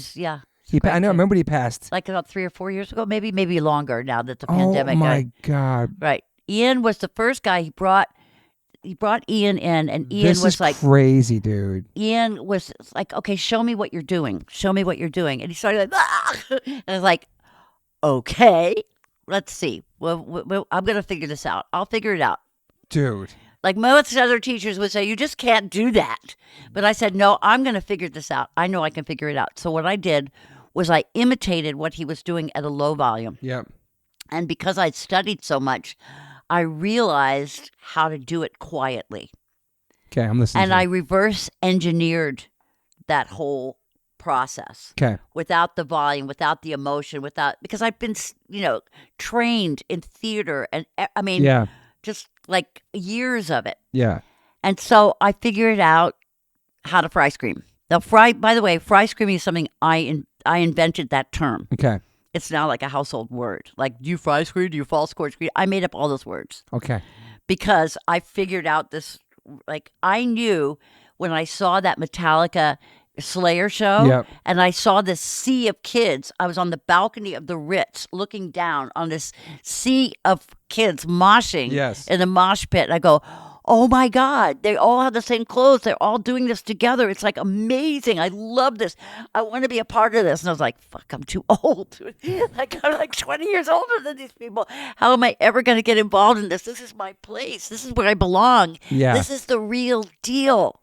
Yeah. Right. I saw it. I was like, it's my tribe. This is my tribe. Yeah. And 2 weeks later, I got that call from Morgan to get, help me through this session with Dismay. But the Dismay session turned into Jesse Leach. Okay. What's he from? Kill Switch Engage. Okay, there you go. Okay. That's the original singer? Yes. Okay, he's the singer now, too. Okay, he's back. That's right. Yes, yeah. yes, Okay. yes. He's a singer now. Okay. So he is the oldest living student in the genre. Now, I had other students that were not in the genre. Okay. But my anybody that's like sort of well known, it's all been post Zen of Screaming. Okay. Right. So yeah, it's a good point actually. Yeah, because I was teaching Andrew WK. Yep. Andrew WK gave me you. Then Shadows Fall came. Then All That Remains. I think came. I got Lou to come to you. I think that Lou came. Yes. I think Jamie Hatebreed came after that. Oh, too. let me tell you the great story about Jamie Hatebreed. Love Jamie Josta. Jamie Josta booked 5 lessons with me and didn't show up. Damn. But he told everybody that he was going to show up. So I never got to teach Jamie Josta, but he gave me never. Wow. But he gave me so many clients. Wow. I'm telling you, I owe that guy. Oh, I got to tell you, Morgan and I were sitting at what's the name of that publishing company that's not ASCAP BMI? CSAC. A CSAC like dinner, award dinner. He was there. And at this big like table is like Brian from Chad's and Jamie Josta from Hatebreed, and they all rented tuxedos. We're sitting with these country western dinosaurs of songwriting, and these guys in rented tuxedos getting the award for college radio for CSAC. Crazy. I sat with them, and they were like not even 20. Crazy. They were so young. So young. Did you say something to Jamie about why he didn't show up or no? No, I haven't ever got to see her again. Damn. You got to tell him. Yeah. Tell him I owe him dinner. He's the one who told me to start this podcast, and he sent me this recording device, which I'm still using. He sent that to me. He goes, you need to start a podcast. I'm going to send you something. Start a podcast. He maybe started 6 years ago. So shout out to Jamie Josta, man. Yeah, from me too, because he basically started my career. It's so crazy. And never even came to one session. No. Wow. And he was at every show. Jamie Josta was like the ultimate. Like he would every gig. He was like flyering his own gigs. I know, man. He used to book shows for us in Connecticut. Work in his record store and he was like a mover. Then he was a host on MTV for a while, his own show. Headbangers Ball. Yes. And I remember his voice like this. I was like, oh shit, you need the lessons. So there's really not much internet back then. So people was kind of like word of mouth about you and stuff. Yes, it was all word of mouth. Damn. Jamie Josta started it, then Andrew WK, and I think that's how you came with Totally. I was telling people too, because for me, I was on the major label at that point, MCA Records, and Hans Haydel wanted us to step up our singing. Right. And we're going to be touring a lot. I had lost my voice a bunch. So when you came into the picture, it was like a perfect time. It was a lifesaver because we had just toured our asses off for a couple years, and then getting to learn how to actually sing and where to sing from and not strain my voice. And because when you're in a punk band, you're playing a lot of venues with no monitors. Right. So you would sing louder to hear yourself. Of course. And push from the wrong place. Of course. That's my whole life. And There's no in-ears. Yeah, so then your voice is totally shot after one show. Totally. So like, I love monitors. I love having, I tried the in-ear monitors. It was so hard for me because I jump around too much. Well, you gotta like fork out the dough to get the ones that fit, that don't come out. Yeah, but isn't it still a wire that goes to your pocket or something still? Or no, like that piece that goes in your back pocket? I think they're wireless. I mean, that's kind of sick, yeah. Well, wait, but you have to have a wireless transfer. I don't know. Because for me, I jump around. I just feel like I need the intensity. Yes, you do have to have the pocket. Yeah. Yeah. But I tried it, but a lot of people don't like the reality of like not hearing everything. Yeah. Yeah. And the power. Yeah. You need and the amps being in your ear and not on the stage. It's just like you're wearing like earpods. Yes. It's a whole different vibe. You have to get used to it. But it really helps though. Yeah. I mean, so going to, I was definitely nervous. It was something different. We've never done that. We've been a band for 3 albums at that point, and then meeting you and being comfortable singing in front of you and learning how to sing again. Even though I've been a singer for so many years, you become a real singer when you go to you because you learn how to actually do it. So that for me was like such a game changer. So you were the star of my DVD, for God's sake. That's right, on the DVD. You're the star, like you. 2005 they came out, right? Yeah. Yeah. 2005, and you were in it. That's right. You and your brother Todd. Yeah, who's in the Offspring now? It's crazy. Yes, I know. Isn't that crazy? It's crazy. But yeah, that was such a great time. That was like the best thing a label has ever done for us. It's like it was so paid great for us to get voice lessons and like be better singers. Try to be. I remember Freddie like, we ain't no opera. This ain't no opera. That's 2004. That's Hazen Street. Yeah, Hazen Street. I brought Freddie and Hoya in. Yeah, that's right. You brought them in, and I got my arm around Mitz's rib cage, going, Rotunda. I was so proud of those guys because they're in such a harder dimension of hardcore. It was like yelling more for sure, and they was so open-minded to learning how to sing. That was a great time. It was like that's my favorite bit in the DVD. Yeah, is when they said, I don't know, like, we ain't Freddie says, yeah, we ain't no Pavaronis. But we continued to do those warm-ups the whole entire career of Hazen Street. Yes. Every day, all the time. And you learned vocal rest. I remember you even Yeah. advertised vocal rest. No, the DVD has a lot of B-roll, and it's historic B-roll. Okay. Like, that DVD is not really being manufactured anymore because it's too long. Okay. But it's a collector's item because it has all these venues that you guys were in. You're like remember Denise like interviewed you at the, know, Toad's Place and like all these like legendary. Yeah. Like the place what's that place in Connecticut, Massachusetts? In Massachusetts? Yeah. Oh my God. We played all the time. It's outside of Boston. I know. I'm thinking about. We'll get to that in a second. It's where Phil Labonte's from, and where we Brian in Cambridge. You mean? Or no? We always play there. Where Shad's? Oh my God! I play there all the time. Yeah. Anyway, those venues are in there, and those were the gigs that happened then. So you see the real, you see stage diving. You see like the whole thing. And it had a lot of B-roll. And people complained there's not enough instruction. So the new version, I edited it. Okay. But the old one, there's like about 60 left. So they're collector's items. Oh my God. I see if they have mine. I have mine. I'm happy to sign it. I'll give you another. What's the place in New York and Boston we used to play? Oh my God, it's such a bad. Not Providence. That's Rhode Island.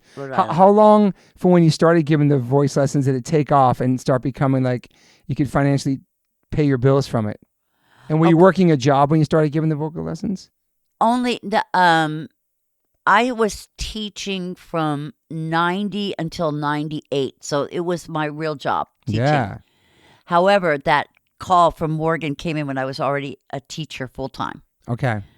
So I was already, pretty good at it. Yeah.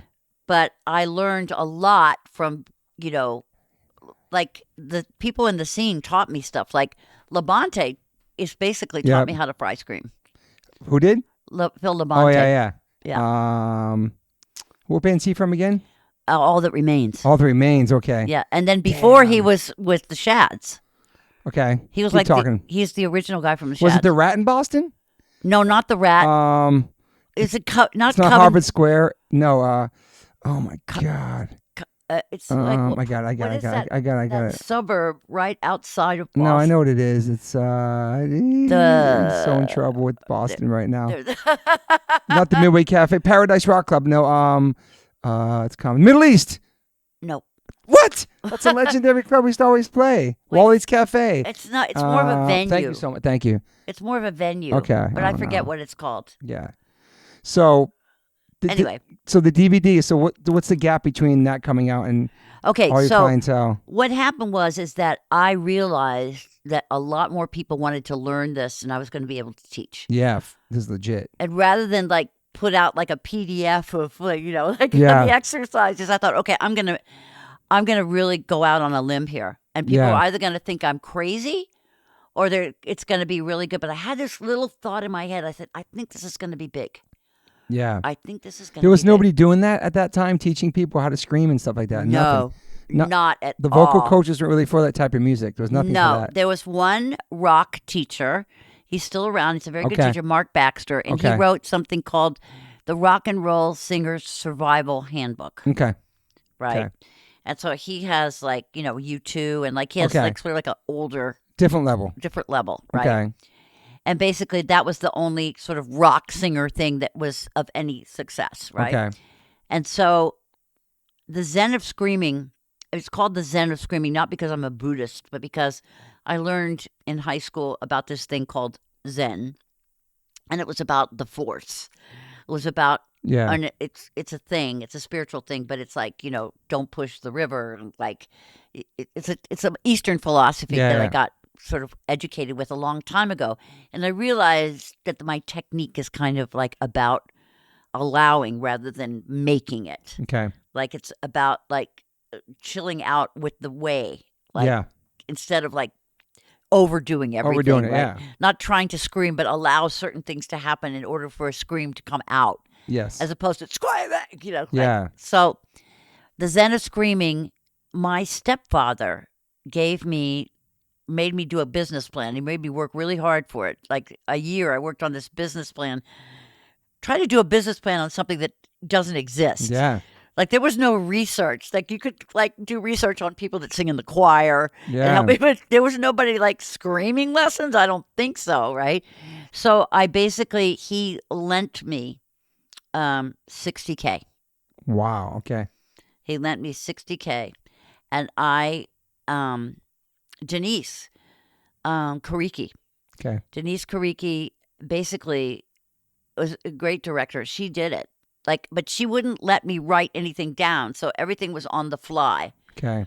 It was very ad lib, so it took forever to shoot. It took forever to edit, but we did it. Okay. Right? It was huge. It was huge. It got on Fresh Air, which is the radio show for public radio. Oh, wow. Okay. Terry Gross. Okay. So it built from Fresh Air. We sold 2,000 copies in a week. Wow. That DVD. Can I get my royalties now or no? I'm just kidding. You get your royalties or voice lessons in perpetuity. I know. I'm just kidding. No. But That's everybody, so cool. That's so everybody cool. that's in that DVD doesn't pay for lessons. Oh, wow. Keith Buckley, Phil Labonte, you. Thank you. I would never charge you. Thank you. That was the deal. But the royalties. I'm happy it crushed. I didn't realize it crushed so hard. That's amazing. It sold over 250,000 copies. What? Since okay, now I want royalties. I don't want no singing lessons no more. How many times did you reprint it? You reprinted a bunch? I don't know. I don't remember. Wow, at least dude. I did it at least 6 times. But then the Alfred Music, I sold it on the website. Yeah. But also Alfred Music picked it up.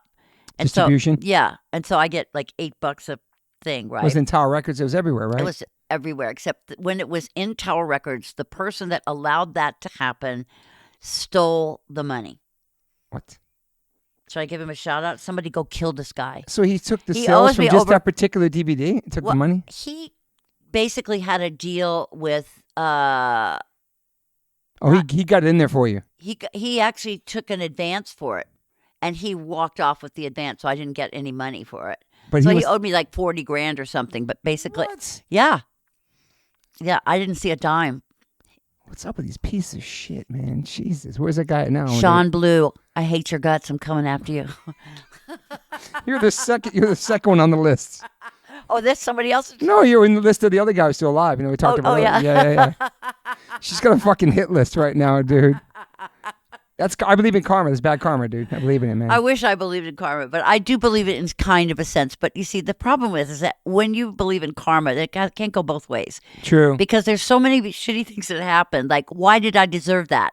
What kind of karma is that? To you, yeah, that's true. So I can't play that. That's a good point, actually. I got to play it a different way. Yeah, you're good. You're getting bad karma. That's crazy. Yeah, like I didn't deserve to get, MS and all that, lose babies and get raped and all that. Like, that's like, that kind of karma is, the kind of karma that's good about that is that I have become useful.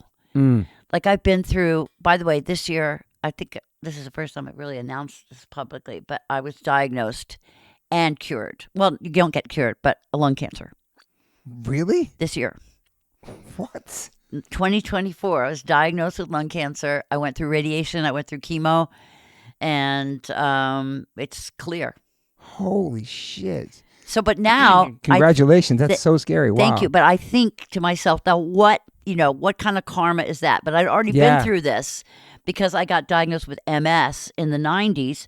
And so I thought, well, I don't want to be in this club. I don't believe in this thing where there's karma and air traffic control because if that's the case, then I don't want to be in this club. I'm going somewhere else. Yeah, good point. So I found another way to work that power, and the power is being useful to other people. It's about connecting. Yes. That's as good as it gets. I agree.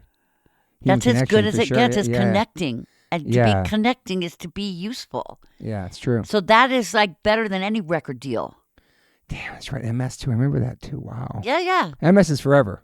Yeah. But I'm like, I help people with MS. Yeah. Is that why you have the cane for that? Yeah, another autoimmune thing. Okay. Right. But yeah, my legs are kind of toast. Okay. So, but sometimes there's better than others. Okay. Like I suffer from one thing and then I kind of rise above and do physical therapy. I was going to actually do PT for that. Yeah. I'm always in PT. Okay. I was like, no wheelchair for me. Yeah. No. Does it hurt to walk? Yes. Okay. It hurts all the time, but I'm used to it. Okay. So it doesn't feel like pain anymore. It's kind of reframed. Yeah. But, I'm useful to people who are in pain. Yeah. It's crazy, because everything I do, I love pretty much. Like, I don't waste my time doing shit I hate. Yeah. Like, I love everything. How long have you been doing the singing coaching for now? Like, how long? Teaching? How long? I started teaching in 1990. Wow. That's when I was, like, busking, and some girl said, will you teach me how to do that? It's been your full-time thing this whole time? From 93 on, yeah. Wow. It's incredible. Full-time. It's incredible. And I was still doing my band until I had my child. Yeah. Right? When Luke was born, I was like, I'm not going out, to some gig while my baby's like, drinking formula. I'm not doing that. Yeah. So everything changes when you have a kid. It's crazy. For the best. For the best. The whole world. Because I had to prove nothing. Like I had nothing to prove. Yeah. I was like, as long as I do this right, I'm chill. I'm good. Yeah. So that's a whole new perspective. Is he into music too? Is he a musician too, or? He likes games more than music. Like he's really a like Gen gamer. Z. Like a gamer. He's a gamer. Okay, that's a whole other world too. Yeah, that's a whole other world. He's a writer. He's Okay. a really good creative writer. Okay. Like he writes great. Okay. Really great. Like in the first grade, he was like off the charts. Okay. Like that's awesome. So he's but he liked to play dinosaurs and he was fry screaming. It was fun, like fry screaming. I was telling you, he can't hold a pencil, but he could do that. It's amazing. It's amazing. So he's grown up in that whole genre too. Yeah, I'm sure. He loves tons that. of shows, all that stuff. Yeah. He's always going to shows with me. So everything changes when the DVD comes out. Your life kind of changes. Big time. Yeah. Big time. Because now, like it blows up pretty fast. Well, it blew up pretty fast, but I counted for the first time. I have over 250 signed artists that I have taught. Wow, man. In the same genre. Yeah. I have a list, actually. It's still going. I mean, I know. that list you have, like. I know. I couldn't do all of it, though. I didn't put corn on there. I got corn. I got corn in here. You got corn? Okay. I think I have corn in here. Wait, let's see. I'm just going to give you a little props because we give flowers on here, because you're alive. So, I mean, I'm going to go fast because I had some caffeine, but These are just some of the people that the listeners may know these bands. A Day to Remember, All That Remains, Andrew W.K., Angels and Airways, my friend. Dave was in Hazen Street too from that band. Yeah. Anthony Green, who I love. That's the homie. Anthrax, Arch Enemy, Alyssa, my homie too, who gave me shout outs on this podcast when she was on there. Oh, wow. She gave me so much praise. Armor for Sleep, Atreyu, had the singer on here recently, talked about you as well. Wow. As I Lay Dying, August Burns Red, Bayside, the homies on the podcast. Wow. Ben Lee, Bleeding Through, Bless the Fall. You're in the bees. I don't care. You're getting your flowers. Brandy Carlisle? Actually, Brandy Carlisle said in a magazine that she used my DVD. So I never met her, but I'm trying to meet her. Brandy, are you listening? You can stop me when I talk about any of these bands are going through. Okay, so Bring Me the Horizon, who are freaking massive band. That's crazy. I taught him before he was with Fish. Okay. Right? So he was a screamer. And I taught him how to stop losing his voice screaming. That band is massive. Dude. I know. And he's a lovely guy. That's what I heard. Bullet for My Valentine, Candiria, Circus Survive, Chimeria, Code Orange, who blew up. Yep. They're opening up for us 10 years ago, opened up for us on the tour. It's crazy. Wow. Coheed and Cambria, who I'm having to sing on the podcast next month. Courtney Love. Wow.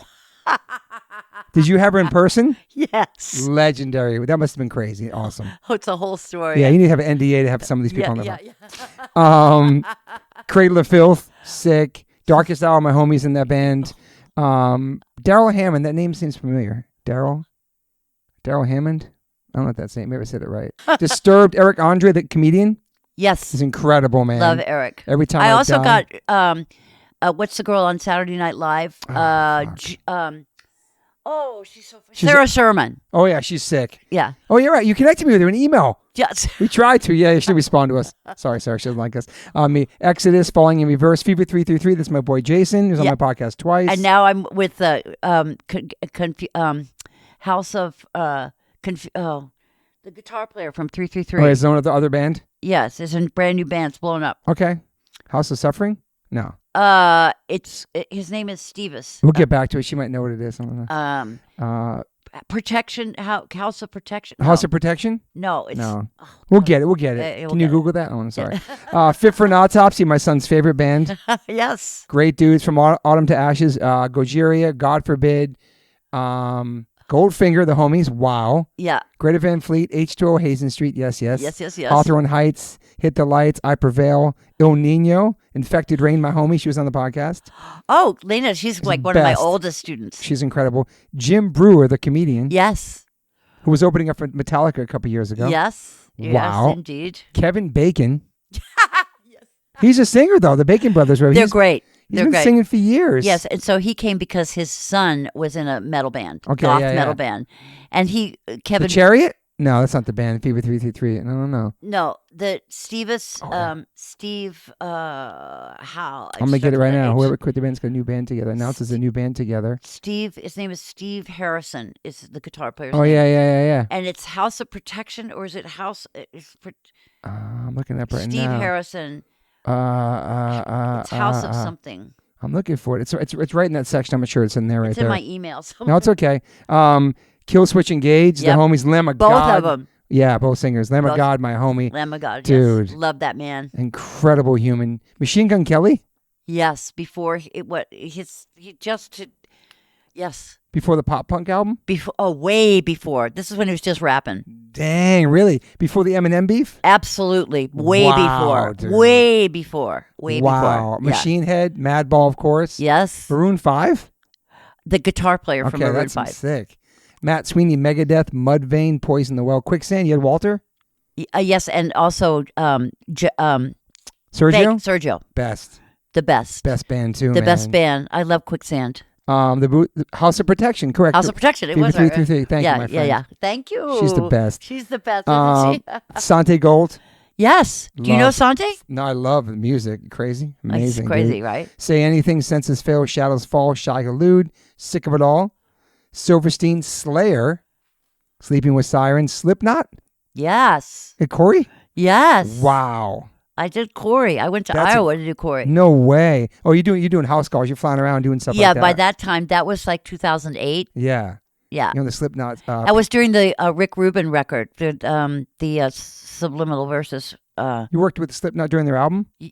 right after when they were touring that album. Oh my goodness. Stone Sour, those are the homies too. Yes, because that Slipknot record had a lot more singing on it. Yeah. And he got sick. That's Okay. always like the kiss of death when you get sick on the road. Yeah. But transitioning between singing and screaming was like a difficult kind of skill. Totally. So I helped him with that.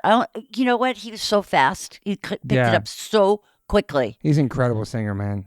My son loves that freaking band. Incredible person. Yeah, and just he seems like super talented artist. Totally. Suicide Silence, Sum 41, the homies. Suicide Silence, I taught him like the day before he died.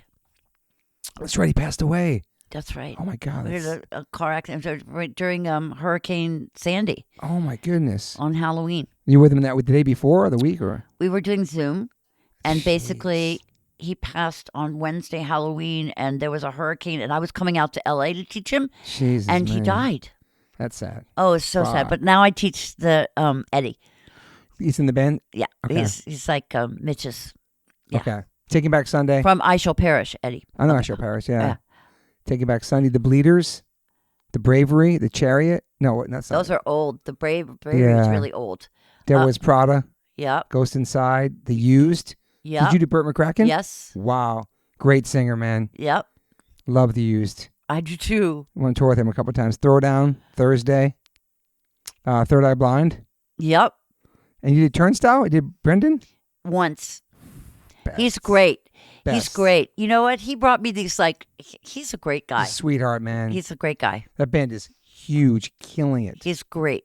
He's a great guy. He's a sweetheart, yeah, man. Under Oath. Oh, yeah. He's in the second DVD. Unearth. He's in the second DVD, too. Volbeat. Volbeat. I can't pronounce her name. Yeah, Volbeat's still. So that singer, Rob? No, Rob Caggiano is a guitar player. He produced H2O EP before back in the day. Caggiano? Yeah. Oh, wow. Now that's a bit of trivia I didn't know. Yeah. Okay. Walls of Jericho. Yep. Love her. Remember her? Badass. They're touring right now. Badass singer, man. Badass front woman. She's back? Yeah, they're playing. Candace is back. Yeah, they played some shows. Awesome. Great performer, great stage. Oh, you got to say hi to Candace. Whitechapel. Yes. Now, Whitechapel never took a lesson, but he uses my DVD and he talks about it. Oh, like Jamie Josta. Yeah. Except Jamie Josta doesn't do my DVD. So, okay, the DVD comes out, you're blowing up, everybody's knowing about you, everybody's trying to book stuff with you. There's no internet really. It's just word of mouth, and you just stay busy, right? You're just doing it. That's it. Yep. In your apartment, you get a studio at that point, probably. I got a studio in the city. That's where you saw me. Yeah, you were there for a long time, right? Yes, I didn't. Is it still there? No. They sold the building, so I left in 2017 when they sold the building. But now I'm on Zoom, so you don't even do it. You don't do it at your house in wherever you're at now. You don't do it like that. Just Zoom. It's just Zoom. Wow. Well, now my clients are like, it's like corn, and like they're never in one place. I know. So it's so. I had this new way of teaching, which is really cool.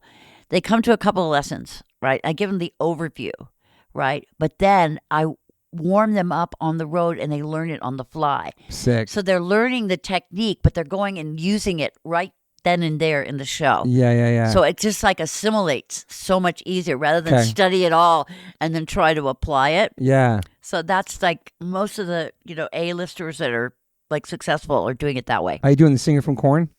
Yes. Damn, Jonathan. Wow. Oh, I love that man. Legend. I'm also doing Stained. Oh, yeah. They're back too. Yep. Some of those bands are just like a resurgence for all that stuff. It's crazy, man. It's good music. So you've been flown out to different tours and different bands and warming people up? Disturbed. On a whole tour or just like a couple of days? Just to get them back into the groove or? Usually I do it I do the stuff on the phone. I go and visit because it's like social. Yeah, okay. So I'm like coming to see them because they're doing the 30th anniversary. Like that's why I'm here in LA. It's because of a sort of commemorative, this is like the 10th year of this album and we're playing the album straight through kind of thing. That's the chain reaction thing that you worked with somebody on. Okay, yeah. It's what a crazy journey, man. Holy shit. Yeah. How many years sober now? 27 years. Incredible, man. Actually, 26. It's 27 in May. Okay. Was that been hard for you? It's been pretty much easy. Like after back then, just kind of going forward. Actually, I got sober before that. I was sober for 2 years, starting in 1985. Had a relapse of about 3 days. I put together 9 months, right? Then I had another relapse for about 3 months. Then I put together 7 years, and I had another relapse, and that was the bad one. Okay. And then I was out relapse for a whole year. That was bad. Damn. And then I went to rehab, and it's been 26 years and so many months. Amazing, man. Yeah. Survived it all. It's crazy, yes, man. I survived to tell the story. Crazy story. Crazy journey, though. Yes, it's kind of like a history of the, like you could tell the story of the world, like the Vietnam War and like the Contra, the rebels and like all this like historical, like Trump and like, Dude. I've been through all these presidents. I know. Even Reagan. You still love New York? Yes, I do. I love New York the most because it's so diverse. Yes, for sure. The culture, all that. Yeah, I miss that. It's so diverse. I miss walking too. And it's so fast. I know. Everything's fast. Are you in the city that much? Not so much since the pandemic. Yeah. Because it's kind of different. Were you working during the pandemic? Were people doing vocal stuff? I was already in Zoom. I was already good at Zoom when the pandemic hit. Because nobody was touring, but they're still keeping their stuff fresh, I guess. Yeah. But it was amazing. Live streams. Yeah. Yeah, absolutely. I mean, I was teaching. I didn't have to have anybody in my house. Yeah. So you stayed busy through that. Absolutely. I did better. Wow. That's amazing. Because everyone was doing like online stuff. They were. So it was easy. So have you had a big team at some points throughout your career? Or has it just been you and somebody else? Like helping out, like a team organizing, or you do it all yourself? Well, right now, Eve helps me. Yeah, Eve's here holding it down. What up, Eve? When I don't have anybody, it's a disaster. Okay, so somebody's booking the stuff for you and helping you out and stuff? Well, Eve is. Okay. I've had some assistants that are like, I don't know why I didn't have Eve from the very beginning, but, I've had, like, I like to help people out. And so, you'll do, So Eve came along. She was my friend first, and I didnn't realize how qualified she was. That's awesome. Because Eve is actually an artist. Okay, awesome. So I'm not letting her get away with, She's a good singer, being and a writer and okay, an artist. Awesome. I mean, all around. Awesome. Like totally creative. Like give this girl an instrument. Maybe she doesn't even know how to play it, but she'll figure out how to play it and do something creative with it. Amazing. So she was getting lessons from you, and that's how. Yes. Yeah. Yes. And and then she became my daughter. Amazing. Do you have like a bucket list person you'd like to work with? That's a good question. Who would I want to work with? Do you like see people maybe like performing like I could fix that, or like you're always. Yeah, you're hearing things or seeing things. Yeah, always. Yeah. I mean, I do enjoy music. Like I can let go. Yeah. When I go and see my clients that are already doing great, I let go. Yeah. Like I have this Chris Daughtry. Chris Daughtry is like, oh my God, it's insane. Insane, right? I don't criticize him. Yeah. Because it's all there. Totally. Same with Jonathan Davis. It's just all there. Insane. There's nothing what he does, I cannot teach. Yeah. He's incredible, man. His voice is insane. Incredible and very real. Yeah, like he's so original. Yeah. He's been doing warm-ups for a long time too, right? No. Okay. No, he's new. It's crazy people starting this late in their career too, man. He's new. You know who told him? Chad from Mudvayne. Okay. Told Jonathan about me. Maybe get older, it's kind of harder to keep your voice unless you really are doing the warm-ups. Yeah. Oh, yes. It's so I feel that too. Oh, yeah. The exhaustion, is all that stuff. Oh, your voice changed. I know. It gets heavier, but it gets thicker and like a little bit more robust. Yeah. But it's heavier. So it takes a different kind of motor. Yeah. I always talk to people if I'm on tour. I'm like, my singing teacher always told me not to talk. Or, the honey and the tea, whatever that's supposed to be for. It's just don't talk. That's the most important thing. Exactly. The honey and the tea doesn't hit your vocal cords. It's some sort of mythical thing that in the throat coat stuff and the sprays. Bullshit. You know what I do, though? And it does help me mentally is the Dave Grohl chew gum on stage thing. It's interesting for me. That's hydrates. Yes. I do that. Can I tell you my Dave Grohl story? I never taught him, by the way. Go. Okay. Dave Grohl, when Terry Gross asked him on Fresh Air if he'd ever heard of my DVD, he said, I think my mom bought me that for Christmas, but... What? but I never used it. And it's the first time I've ever been put in the ugly sweater category, you know? Oh my God. I was like, thanks, Dave. That's crazy. He's got to do vocal warm-ups or something. I don't know. I don't know. I don't think so. So the thing about me, I jump around a lot. So I'm chewing the gum and I'm almost choking on it, or I'm spitting it out into the crowd on accident, because he's more like rocking like that. So Yeah. for me, it's kind of You're hard. crazy. You're like Yeah. hanging from the rafters. I know.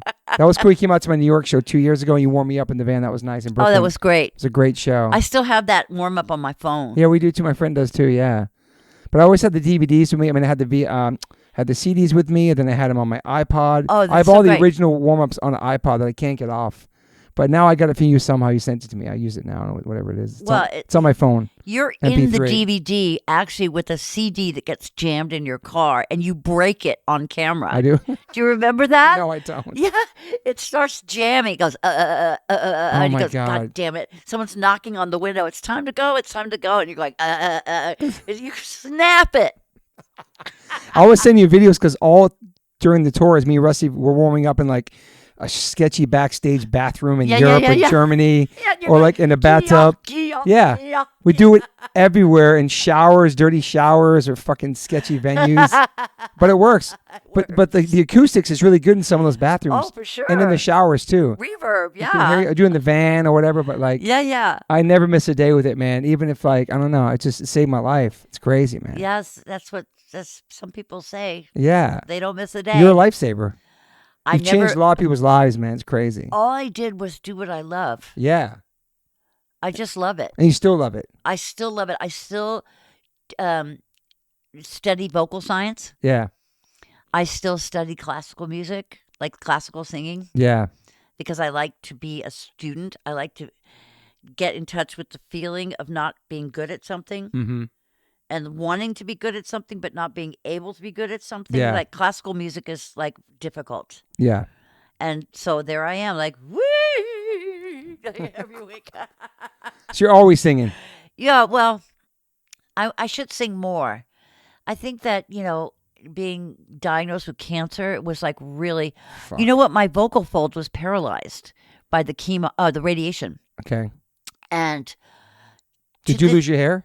No, I'm so lucky. I have so much. It's a beautiful hair. I mean, I have yes. so much.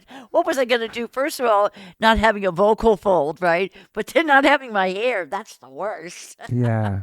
But you survived. It's amazing. It's like I survived. And wow, dude. the ligament is still like slightly paralyzed, but my vocals are better than ever. Wow. So there's something about the body and love. Mm. And because of that, I have been able to like inspire people to like surpass what the doctor tells them. Yeah. It's like, I can't promise you anything, but this is my story. I just kept doing it. Yeah. And my body figured it out. Yeah.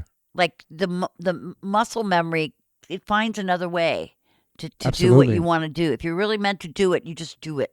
Yeah, Mike Ness from Social Distortions had like some throat cancer scare, and he went through all the stuff, and it was like maybe a year, and now he's on tour killing it. It's all gone. Yeah. You just It's crazy, man. just keep going. Yeah, so you have to keep. Yeah, you never stopped. You never gave up. You never wanted to quit doing this stuff, right? But it's also finding a person that knows what they're doing in terms medically. Yeah, for sure.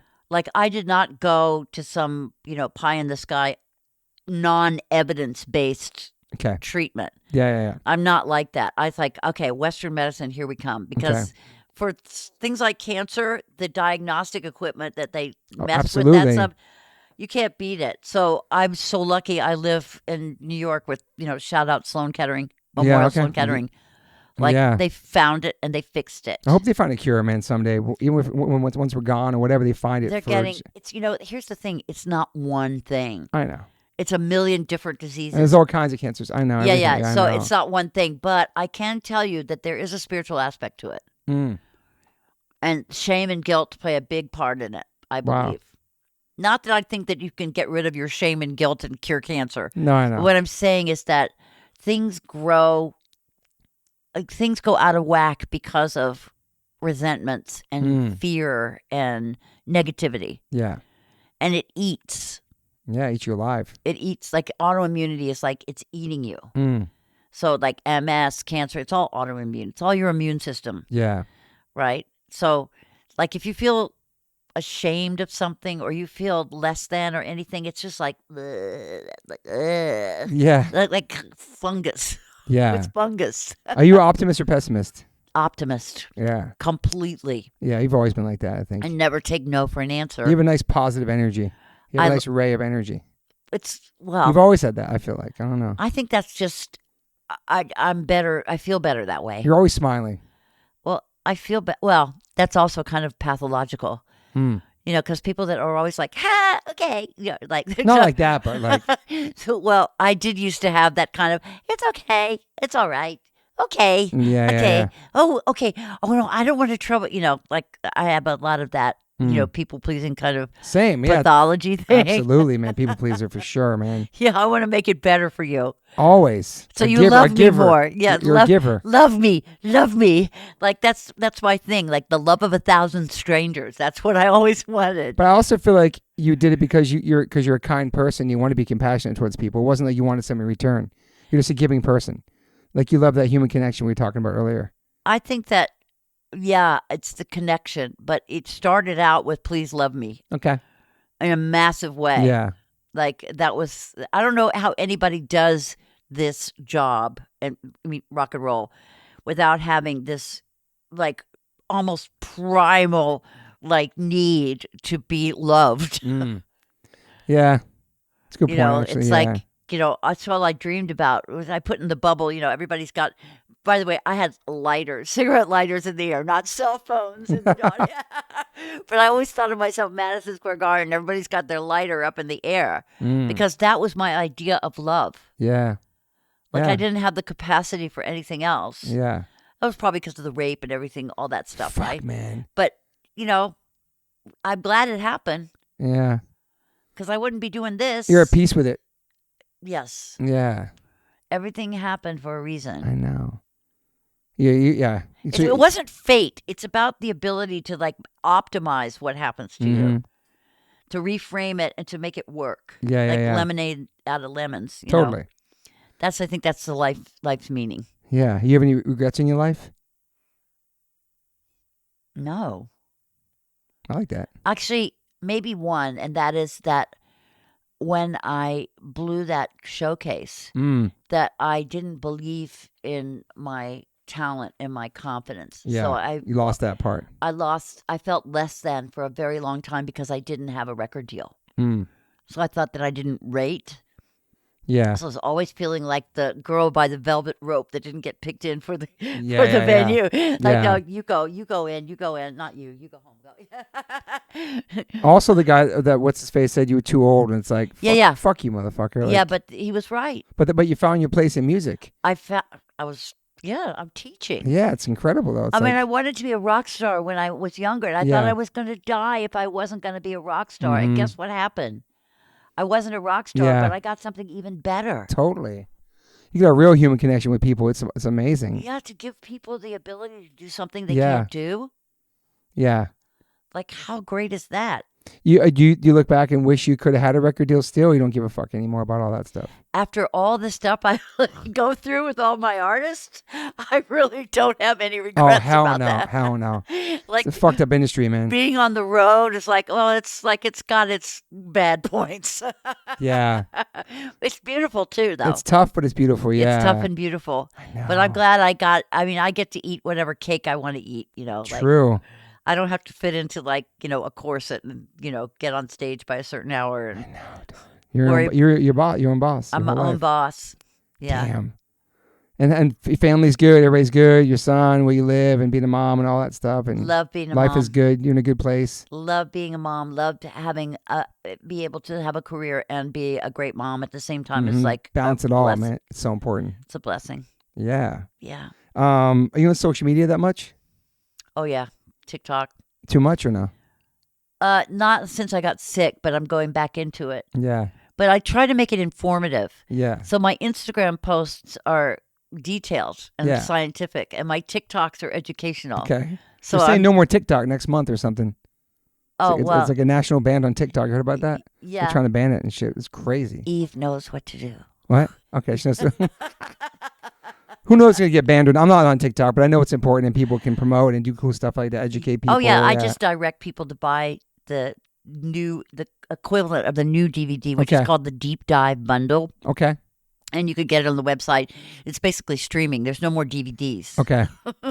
But you can stream it. DVDs are ancient artifacts now. They are. I know. They are. But I feel like social media is a necessary evil we have to do to promote.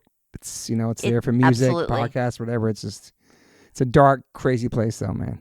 Such a weird world with social media, I think. The DVD is manufactured in Chinese. Okay. So. Nice. They still sell DVDs in China. Oh, yes. Yeah. Crazy. You have any daily rituals? Huh.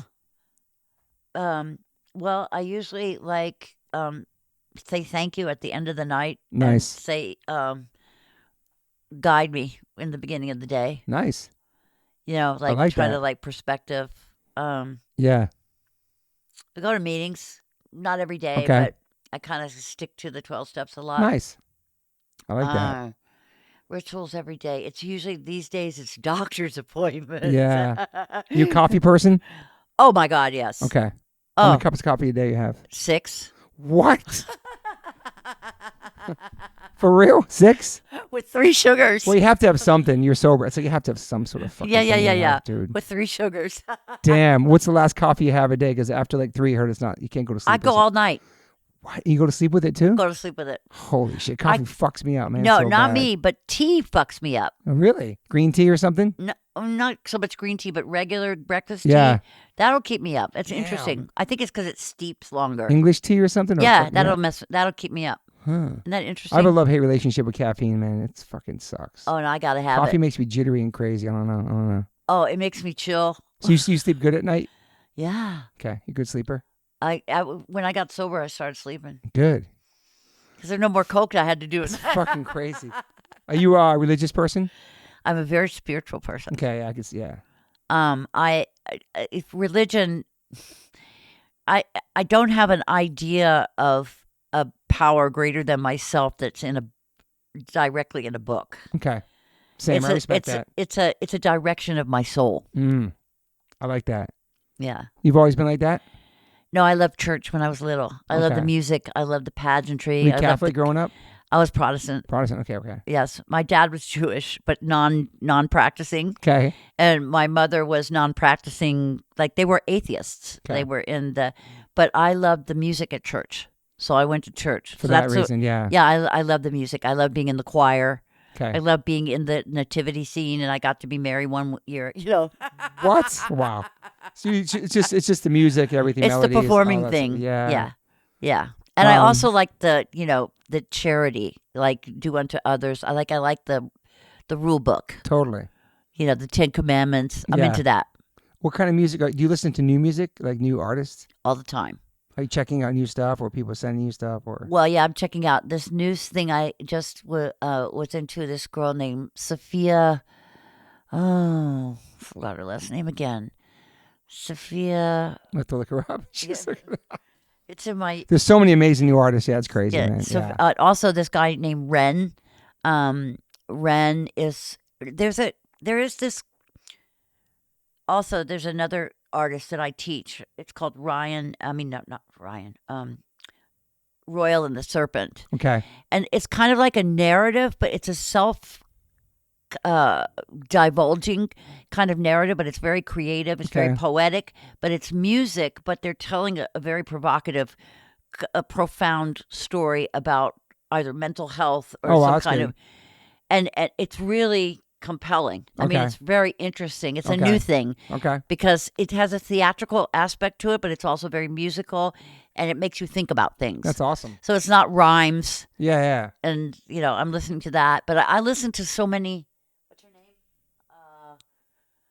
Sophia Esela. Okay. Check her out. Check her out. Beautiful. Okay. Beautiful. Are you still in therapy now? Absolutely. 3 times a week. No, twice a week. Okay. I just started going to therapy last year. First time ever. First one in my family going. Broke tradition. So yeah, I've been going. I like it. Do you love it? I don't love it. I'm getting into it. I'm checking it out. Yeah, my mom had never been. My brother's never been. We had family trauma growing up, and I was the first one to do it. So congratulations. Yeah, I like it. I like it's cool to talk about therapy. It's okay to talk about it. Like growing up in our families are really keep your feelings inside. Don't show emotion. All that shit. How our families have our parents. Yeah. Just stick it out and shut the fuck up. Therapy kind of saved my life because I thought that my feelings were facts. Mm. And I thought that the feelings that I had, the bad feelings that I had, were coming from the outside world. Yes. And I didn't realize that I had a choice about these feelings that I was having. I thought that they were appropriate reactions to what was happening outside of me, and I had no part in affecting those things. Interesting. So therapy saved me because I was able to like find out where the feeling was hitting me physically. So like a therapist would say, where do you feel that? Like I said, like, I don't want to live today, right? So, okay, where do you feel that? I said, well, kind of like right here, and I'm pointing like right in between my breasts, right? And it feels like there's a hole there, and it's like drilling. And it feels like it's drilling so hard that my eyes are watering, and that's when I'm about to cry, right? Yeah. And that was like, so when that feeling came, I was like, oh, there's that feeling again. And then it wasn't the world. It was the feeling. That's great. Yeah. And so I got to disassociate from it as a reality. Yeah. That saved me. Okay. Because now there's a conversation. There's something that I've been doing for a while called the family internal systems, which is basically our personalities have different parts of who we were in our past. Mm-hmm. So there's a 13-year-old that feels, discarded, Totally. raped, Yes. like completely 86'd from a nice girl life. Yep. And that's a part. So that part, rather than getting well from that part and like trying to annihilate that part comes to the table. And all the other parts in me.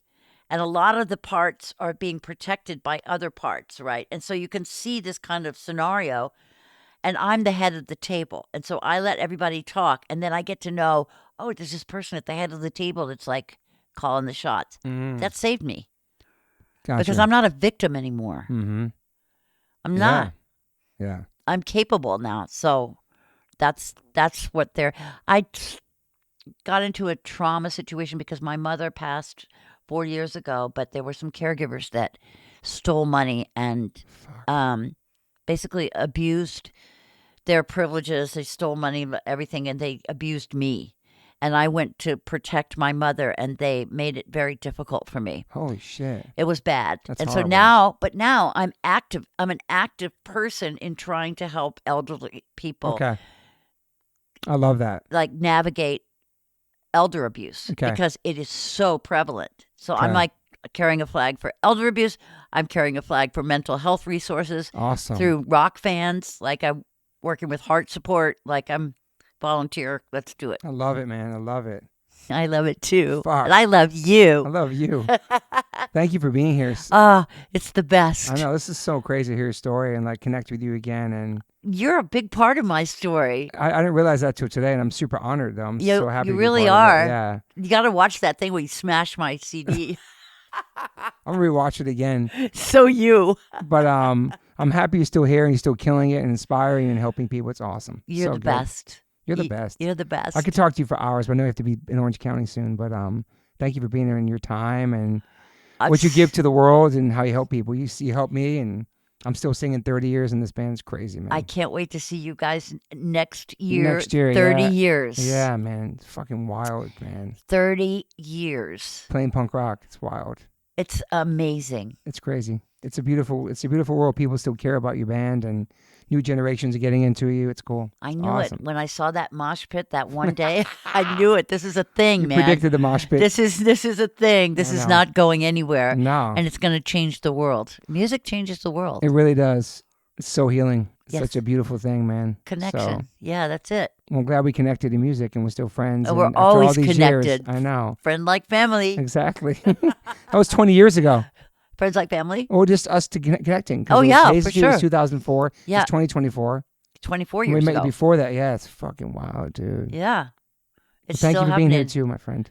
Yeah, this is the Angel Eve. Melissa Cross, thank you for being here. MelissaCross.com. People can go check out all your stuff on there, right? Everything, right? Toby Morse, you're a legend. You're a legend, girl. You're a legend. Thanks.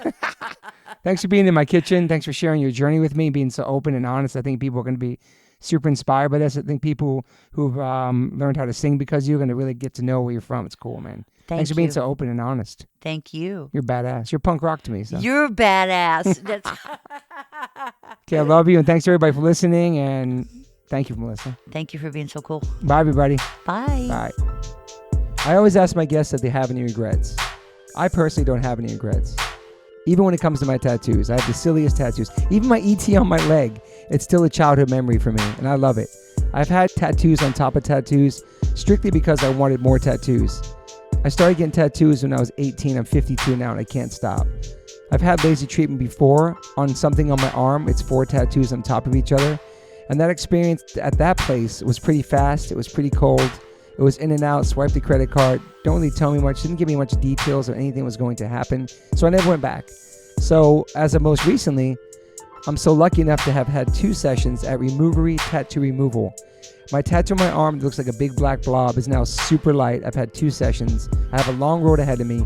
None of this stuff happens overnight. You cannot take a tattoo up in one sitting. You have to be patient, and it's painful.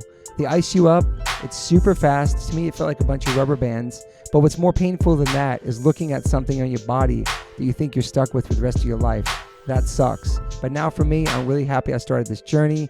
I'm slowly going to get this tattoo removed. I never thought in a million years I have any kind of real estate on my arm. I don't even know what I want, but it's exciting. I'm so honored to announce that One Life One Chance podcast is now with Removery.